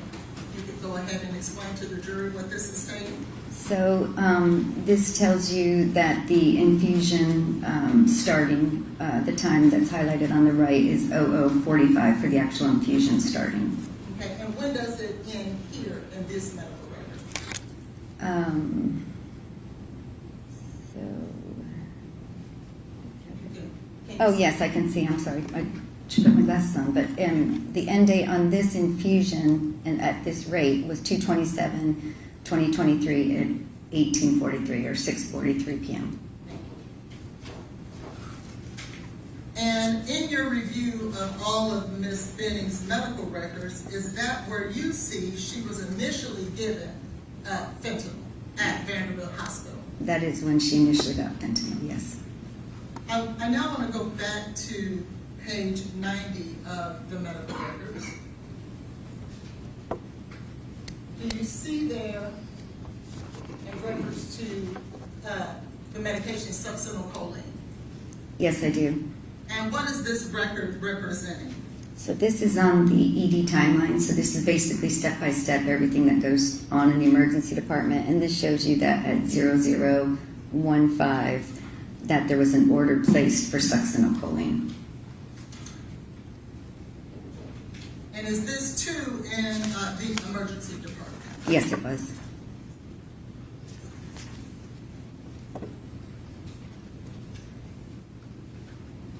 I now want to draw your attention to page 562 of the medical record. What does this represent, Dr. Larkin? So this is the succinylcholine, again, the pull. So that's taking out the succinylcholine out of the machine to be able to administer the succinylcholine. So that shows it was taken out. And based on your review of the medical record, I will go to page 567. What does that represent? So this is showing you that the succinylcholine injection of 76 milligrams was completed, and it tells you who had ordered it initially, and then it tells you the nurse that acknowledged that as well. Okay. And does it state completed? Yes, it does. What does that mean? That means that the order that had been made to give the succinylcholine actually was completed, so it was given to the patient, and that goes along with the other one we saw earlier that said when it was given. And is that, again, in the emergency room? Yes, it was. Now, I want to now draw your attention back to,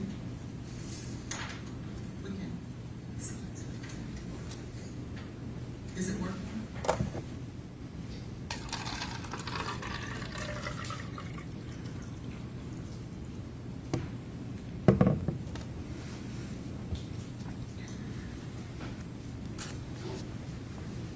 And you can go back, Josh, to the records of the litigation, of the toxicology reports. Thank you. Did you have an opportunity to review the toxicology report from NMS 2312985? Yes, I did. And did you learn from the review of these records that this was in fact vomit on a comforter that Ms. Benning vomited during the evening as a result of her medical incident? Yes, I understand that. And did you consider that too to be a symptom in regards to her medical condition? Yes, it's not uncommon as someone is having respiratory difficulty or other problem that they have some vomiting. Did you notice, based on your review of any of these toxicology reports, have you had the opportunity over the 30 years of your practice to have to deal with toxicology? Yes, so as an emergency physician, you get trained in toxicology.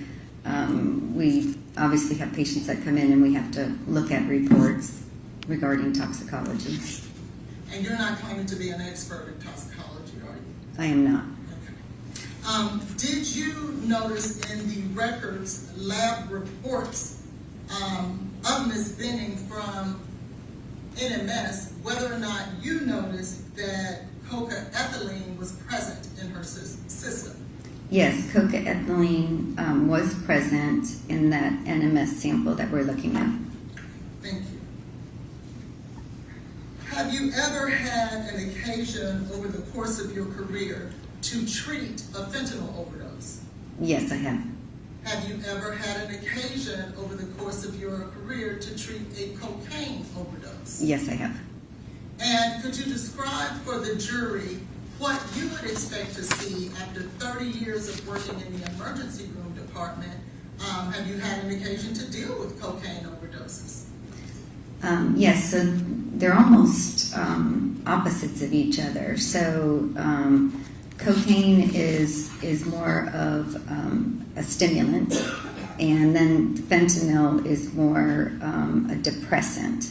So cocaine overdose, typically when we see them in the emergency department, they've got fast heart rate, they're anxious, they're hot, they might be breathing normal or fast. They can be paranoid, they can be excited, but they're kind of the symptoms that go along with the cocaine. They come in maybe with chest pain because their heart's beating so fast or their blood pressure is so high. So it's all of those things that are amped up on the system. So the difference with fentanyl is classically is there's more drowsiness, and I think I described that we see it sometimes in the hospital when we give a little bit too much fentanyl to try to treat someone's pain. We have to watch out for them getting too sleepy. But with fentanyl, again, the respirations tend to slow down. It's a little more gradual of a change versus like the cocaine. Like I said, they're hyped up and they've got things going on that are fast. Typically, in the fentanyl overdose, we see that they slow down their breathing. They end up having a respiratory arrest, and after that, again, if the oxygen doesn't get there to the heart and to the brain, then they can have a cardiac arrest. And that's typical progression. And can you describe to the jury what a fentanyl overdose looks like? Yes, so as I mentioned, the fentanyl is when they have typically the respiratory arrest. They might be awake and talking, but then all of a sudden they get a slurred speech, or they get quieter, or they start not feeling well and sleepy, and then their breathing starts slowing down. They could have snoring, as we talked about earlier, and then eventually the lack of oxygen can cause worsening things like cardiac arrest or just a demise at that point from lack of oxygen to the brain and to the heart and the other organs. And did you take a look at all the symptoms that were described of Ms. Benning in this particular case? Yes, I did. And were you able to opine as to, based on the symptoms that were described, what was more consistent with the episode that Ms. Benning was having? In this case, it's definitely more consistent with fentanyl. And, unfortunately, we're seeing more and more of that over the past several years. It's just increased. And it's adulterated drugs. It's not necessary. People know that it's in something that they might be taking. And that's when we see these tragedies and these accidental ingestions of the fentanyl. So to that end, this is more of a fentanyl presentation where, like I said, in this case, she started talking to her friend Nigella. By the end, she really couldn't understand her, so maybe she was getting more not able to speak as well. And then, as Mr. Taylor describes, she's laying on the bed, she's not really responding much, she's snoring, she's got some foaming coming out of the mouth. All those things go along with fentanyl. Not to say there couldn't have been something else. We know what we see a lot of is mixed things now, and unfortunately what we're seeing is a lot of cocaine that now has fentanyl in it, and that's been kind of the fourth wave of things that we're seeing. So we have to watch out for that. So to answer it, the fentanyl is more likely to be definitely part of this overdose. As a medical professional in an emergency room, did you notice that Ms. Benning had fentanyl in her system prior to receiving it at Vanderbilt Hospital? Yes, I did. And are you able to opine that fentanyl had nothing to do, given all the medical records that you reviewed for Ms. Benning, to do with her medical episode? Can you restate, please? Can you opine that fentanyl had nothing to do with the medical episode suffered by Ms. Benning, based on the records that you've read? No, so fentanyl, we know fentanyl was present, and it was present prior to her getting fentanyl in the hospital. Your Honor, yeah, check, all gets cross-examined, but that is not what is in the record. Okay, she's just indicated it is from her perspective, so go ahead. Now, finally, have you had the opportunity to review the autopsy report from Ms. Benning? Yes, I have. And in reviewing the autopsy report, was there anything specific in regards to Ms. Benning's heart that stood out to you? Yes, and I believe the medical examiner mentioned it as well. There was a enlargement of the left ventricle of the heart, and also the myocytes of the heart. It just means the cells that are in the heart, and they were enlarged in that left ventricular area. And that can be caused by several things like long-standing high blood pressure and other things. But again, that can be consistent with just something chronic, meaning you can't make big cells in that part of your heart quickly. It didn't happen with this event. It's not acute. It had to happen over time. So one of the chronic things that can cause this over time is just cocaine use over time can cause those myocytes to be large and that ventricle to be enlarged. Now, to be fair, are there other things that could cause this type of myocyte hypertrophy? Yes, so other things that make the heart work harder, like I said, high blood pressure, other heart problems. In reviewing the records of Ms. Benning, did you have the opportunity to review her OBGYN records as well? I didn't focus very much on those, no. Okay, thank you. And what do you notice here in regards to what is notated in Ms. Benning, to be fair? Is this the autopsy of Ms. Benning? Yes, it is. What did you notice here? This is what I just referred to, basically sections of the ventricle. The ventricle is one of the top chambers of the heart, and per this note, or per the report, it says they revealed focal myocyte hypertrophy. Big fancy words, but it just means the cells in that area were bigger than normal. And again, that's a chronic finding, not an acute finding. When you say chronic versus acute, does that just mean one episode can't cause this? Correct. This wasn't caused from the episode that caused her demise. This was something that had to have been going on prior to this to cause this. And could you then read from page 5 of 5?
Dr. Larkin, as you said, you are not a toxicologist, correct? That is correct. And neither are you a forensic pathologist, correct? That's correct. Dr. Aaron Carney is a forensic pathologist and expert in that field. Do you agree? Yes. Now, talk about some things you reviewed. How much of the testimony, have you been in the courtroom to listen? We have our backs turned to the audience, obviously, but have you been in the courtroom to actually listen to the witnesses? No, I have not. Okay. Have you reviewed any of the daily transcripts of the witnesses' testimony that began on Tuesday morning? I have looked at some of the transcripts. Okay. Have you looked at Dr. Olashoga's? No, I have not. Okay. He was the emergency room doctor who was the first doctor to see Miss Benning, correct? Yes, I apologize. I did look at that. I forgot the name. Okay. And Dr. Olashoga's testimony, which you've read and considered, she arrived essentially dead, correct?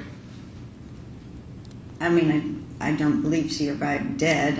I mean, I don't think as an emergency doctor at that point we may make that same thought that he did. You know, when they arrive and they have no pulse and they're not breathing, yes, that's a correct statement. But when you go through what they did to revive them, then you can actually return someone back. Yes. Brought back from the dead. That's what Vanderbilt and Dr. Olashoga did, correct? So cardiac arrest, yes. Yes. Agreed.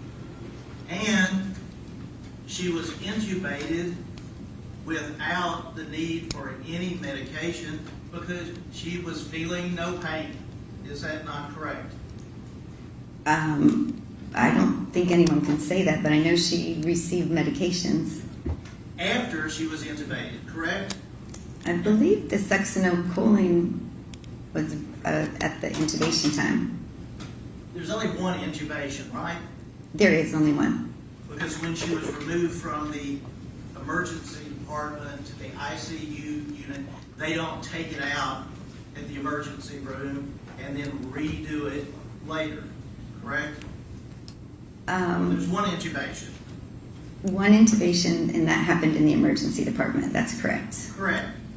And without going through all these pages and things, would you agree the medical records that are in evidence speak for themselves about when medication was administered and when it wasn't? Yes, they do. Okay. And so, if the, butcher the pronunciation, you pronounce it. Succinylcholine. Succinylcholine was administered in the ICU because after she had been resuscitated, she was having seizures and body movements that would be consistent with proper medical procedure, correct?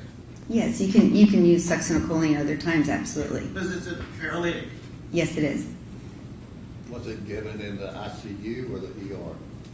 I believe it was given both, from what he's saying. Again, if the medical records, Dr. Olashoga's testimony, Oops. and would you agree that the records Hang on there. Got it. that Ms. Benning was intubated on 2/25/2023 at 22:06 hours? Is that correct? I would have to look to verify that, but if that's what you're seeing in the record, Well, again, the records are what the records are, and testimony has been to that effect. yes, sir. I just don't have it in front of me to confirm that. So that's not a note that you would have made when reviewing Dr. Olashoga's testimony. I didn't make any notes when I reviewed it, so I didn't make any timing on that. Okay. Let me just ask about that. When did you do these reviews of the, obviously you could not have reviewed the testimony until it happened, so that would have been this week, correct? That's correct. So when did you do that? This week or over the weekend? So probably towards maybe Friday, I may have looked at some of the transcripts, and then over the past day, I've also been reviewing. Prior to the trial starting, counsel asked you about reviewing a number of things, including the 911 call, correct? Yes, sir. When did you review that? Just recently, I listened to it, I know yesterday, and then I got the actual transcript of it. Well, since recently could be a term subject to interpretation, when were you retained and or become involved in this case? I believe 3 months ago, approximately. Okay.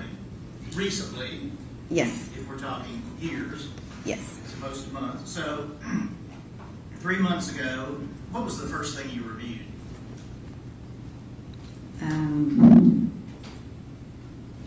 I'm guessing I probably would have gone to the medical records initially and then the EMS records. Well, don't necessarily want you to guess, but the Vanderbilt medical records are voluminous, correct? Yes, 1,331 pages. And the autopsy report, Yes, you would have reviewed that. And the EMT documents, the runs, you read those, correct? yes, Okay. And would you not agree that part of the reason for this is so you can have the facts correct to be able to make an informed opinion? that's correct. All right. And so, if you provided us information that the EMS was a guy, that was wrong, correct? I don't know what you're referring to. Document that you provided to us. Oh, so that EMS guy was the 911 call. That was just, those are notes. It's not a report.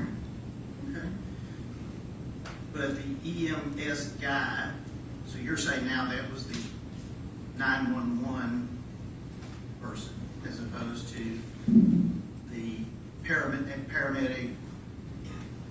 Is that right? Well, the paramedics, I believe, were both females, so I may have put that wrong, but again, those are just some very informal notes. Well, again, but you're putting down on paper your memory of the facts, your knowledge of the facts, correct? I can, yes, Right. So if you say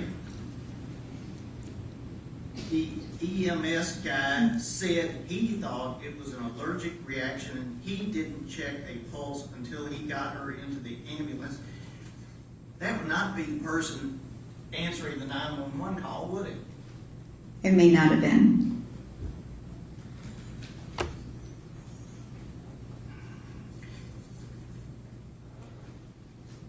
Did you review the testimony of Nigel Jackson? I did look at some of that, yes, Just some of it? that's correct. So you know that during that call that Ms. Jackson was a part of, Ms. Benning said, "I can't feel my legs," correct? That's correct. And said to Mr. Taylor, "What did you put in my drink? My drink tastes funny." Correct? Yes, And from that, we have some time go by before the 911 call. But you recall there being any mention of that, those symptoms on the 911 call. My legs, I can't feel my legs. I don't believe so.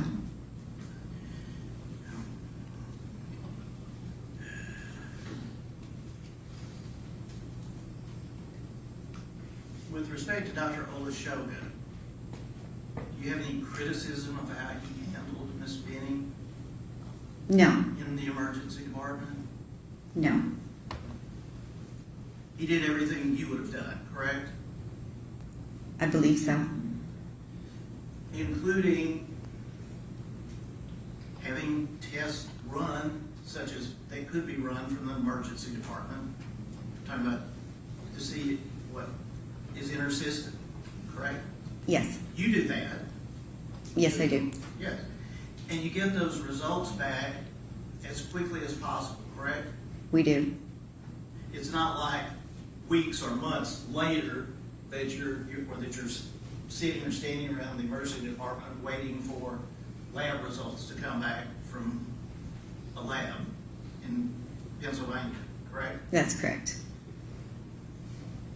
And Dr. Olashoga needed to have those tests run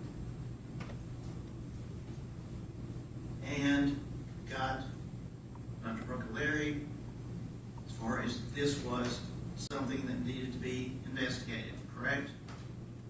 That, yes, that's my understanding. And there's no fentanyl put into Miss Benning's body by Vanderbilt Hospital until 2/26/23 at 0:45 a.m. Is that not correct? I believe that's correct, yes.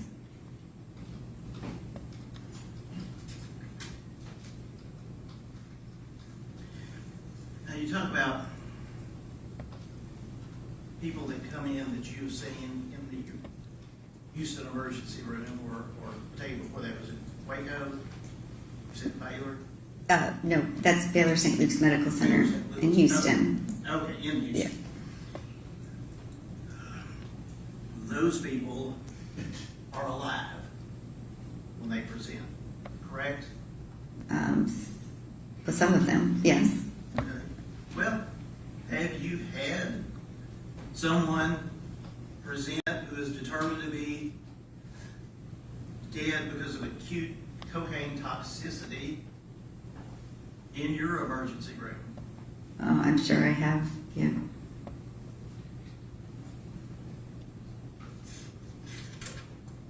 And that is Dr. Aaron Carney's cause of death, correct? Yes, that's correct.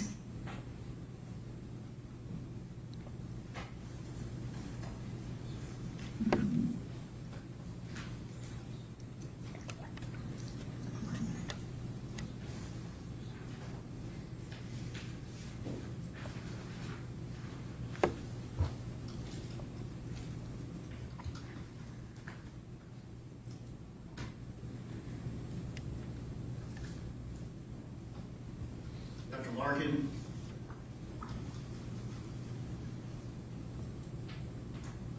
based upon that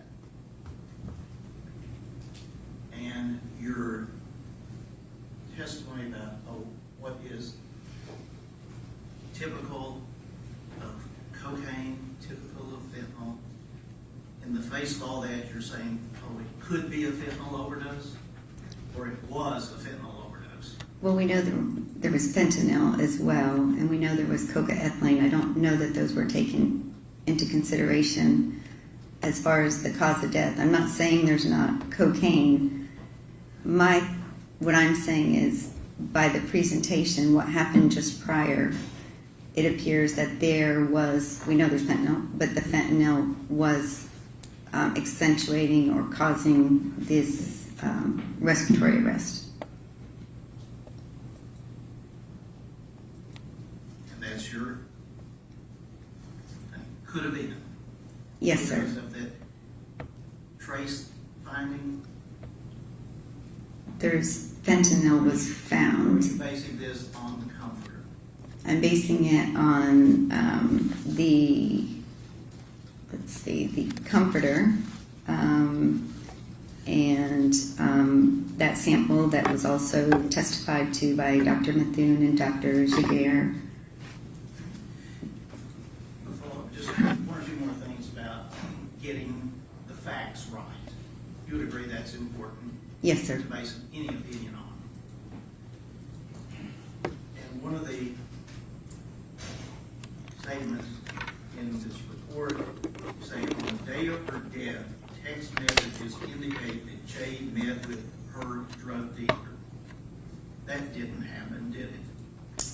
Again, that's not a report. I was Forget that word, is that a statement? okay. Those were just personal notes for me that I put down somewhere along the way, and I don't believe that there's any documentation that happened. I think we just know that she had text message contacting with the drug dealer that day, So back you and put forth. that, excuse me, I didn't interrupt, but you put that in your notes as something you were relying on.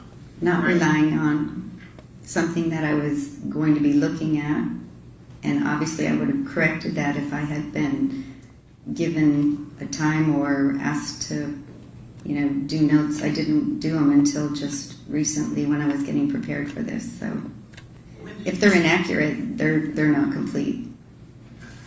So,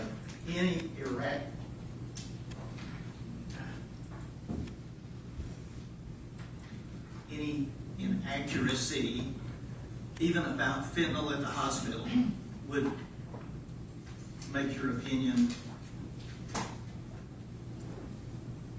essentially not acceptable, correct? No, those aren't my opinions. I've given my opinions in my testimony in court under oath today. And those were, like I said, notes that I was going to review to get prepared for the case today, which I've done. And nothing that I've said corroborates something that's not a truth. So if there is no fentanyl in Miss Benning's system when she arrived at the hospital, then it wouldn't be a fentanyl overdose, would it? We know there was some fentanyl there. It was never really tested for. In her blood at the hospital, in her body at the hospital, regardless, there was no fentanyl detected, correct? I believe that it was never tested for because there wasn't enough blood in the initial sample from 225 prior to getting fentanyl. I believe that Dr. Carney mentioned that. But we'll see about that. Nothing else, right? Any other questions? Yes, Your Honor.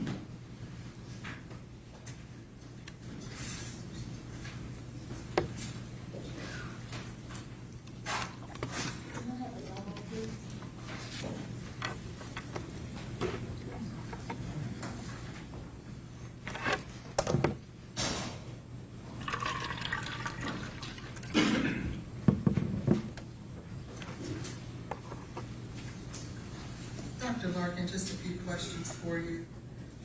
Wanted to draw your attention very quickly. When I asked you to take a look at page 55 of the medical records, Ms. Bing, Yes. what does that state to you? It states that succinylcholine, paralyzing agent succinylcholine, was injected, 76 milligrams were given intravenously, 226/23 at 0052. And it's part of the ED notes, again, which is at the top, so that was in the emergency department. When it says ED to hospital admission, what does that mean? That's just on all the records, and they start in the ED and then it's on the top, just all the records have that. And right below that, when it says ED notes, what does that stand for, if you know? So part of EPIC has a section for ED notes, and that just basically shows notes that were generated during the visit. There's other areas of the record, but these are just basically the notes. And just so the jury is clear, what is EPIC? So EPIC is a enterprise system. It's a electronic health record. So it's one of the biggest in the country. Everything that goes on in the hospitals or the doctor's office or anything that's related are all on an EPIC record. It's actually about 40% of the market share in the United States right now. It's a big product, and it's people may be familiar with MyChart. So if you have a MyChart, that's part of EPIC, and that's how you can talk to your doctors and you can get your medicines and you have your appointments.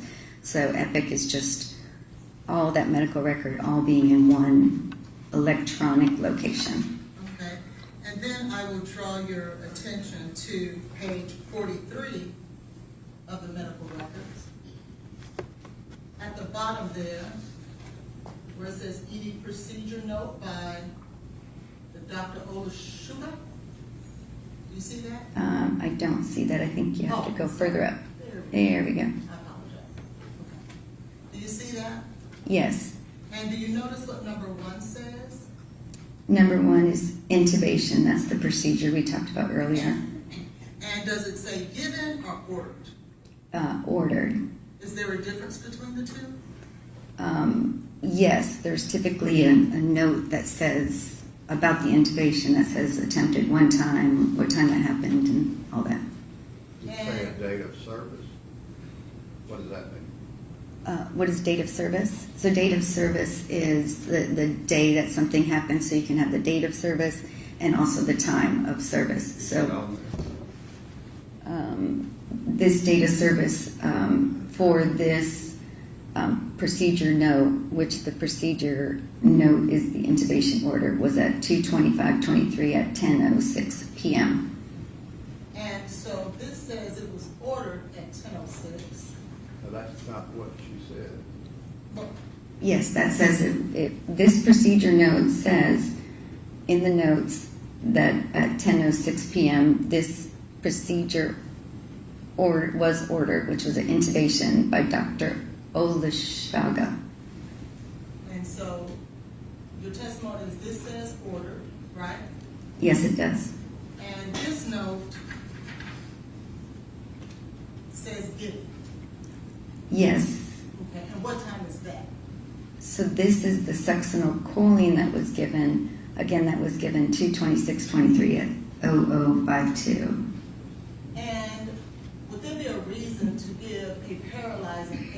someone who's dead? You can intubate someone without a paralyzing agent, depending on their status, but you don't necessarily, you wouldn't necessarily need to do that if someone was dead. Why would, as an emergency room doctor, why would you give succinylcholine to a patient?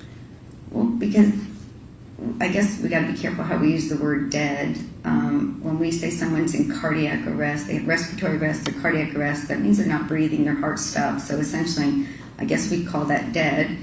But we're resuscitating them. So fortunately, as an emergency physician, these patients that get to that situation, we bring them back. We resuscitate them. It's something we do. So they may have, and you hear people that say, oh, I died twice because I had 2 cardiac arrests, but they are not dead, brain dead. You're not going to stick them, in the morgue at that point. You're going to finish your resuscitation and determine if they truly are dead or they're not.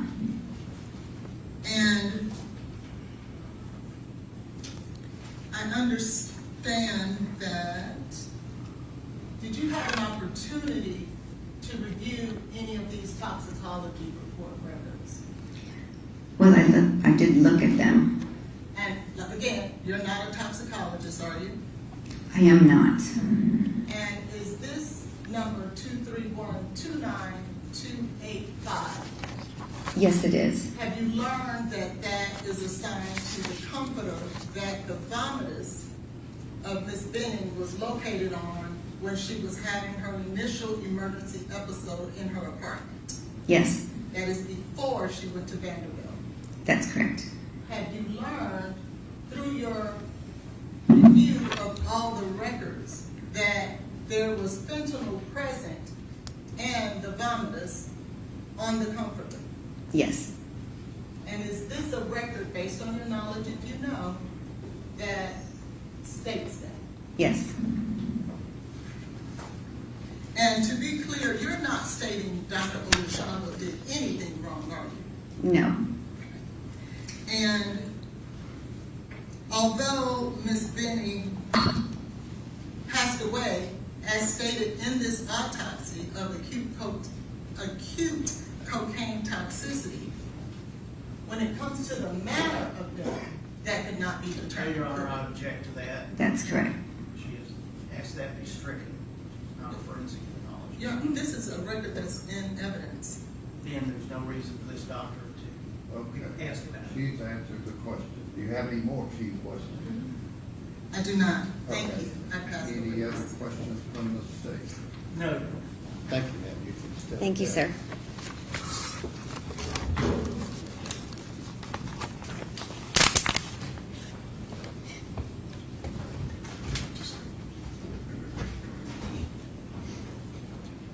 Any further proof on behalf of Mr. Taylor? May we approach briefly, Your Honor? Okay.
No, Your Honor, at this time, the defense rests. Okay. Will there be any rebuttal proof from the state? Yes, Your Honor. Who? Dr. Carney? Where's she? She is Oh, right that's here. not her stuff. Judge, actually, the link did not work. I need a few minutes just so I can tell her a few things about the last two witnesses. Ladies and gentlemen, if you'll step down the hall, we'll break the lunch until 12:55.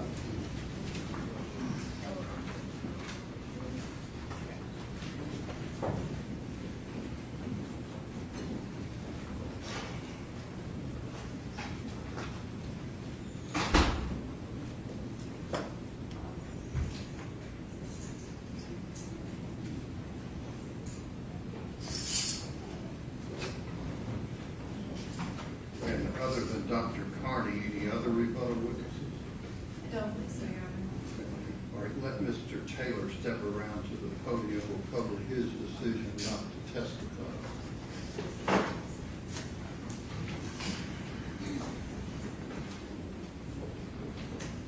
Raise your right hand and be sworn. Do you swear to tell the truth, so help you God? I do. All right. Go ahead. You're leading in this thing. Mr. Taylor, you understand that you have the right, absolute right not to testify in this matter? Yes, I do. You also understand that you have the right to testify if you so choose? Yes, I do. And if you don't testify, the judge can tell the jury that no inference can be drawn from your decision not to testify. That's correct. You've consulted with your counsel in this case about that decision? I have. And your counsel's advised you on the advantages and disadvantages of either choice that you might possibly make? Yes. And after considering all those rights and the possible decisions and the ways you might make that decision, you decided not to testify in this case? Yes. And that's your own decision? Yes. And nobody's pressured, forced, or coerced you into making that decision? No. Thank you. Okay, you can have a seat. All right, we'll break from lunch after we hear from the remaining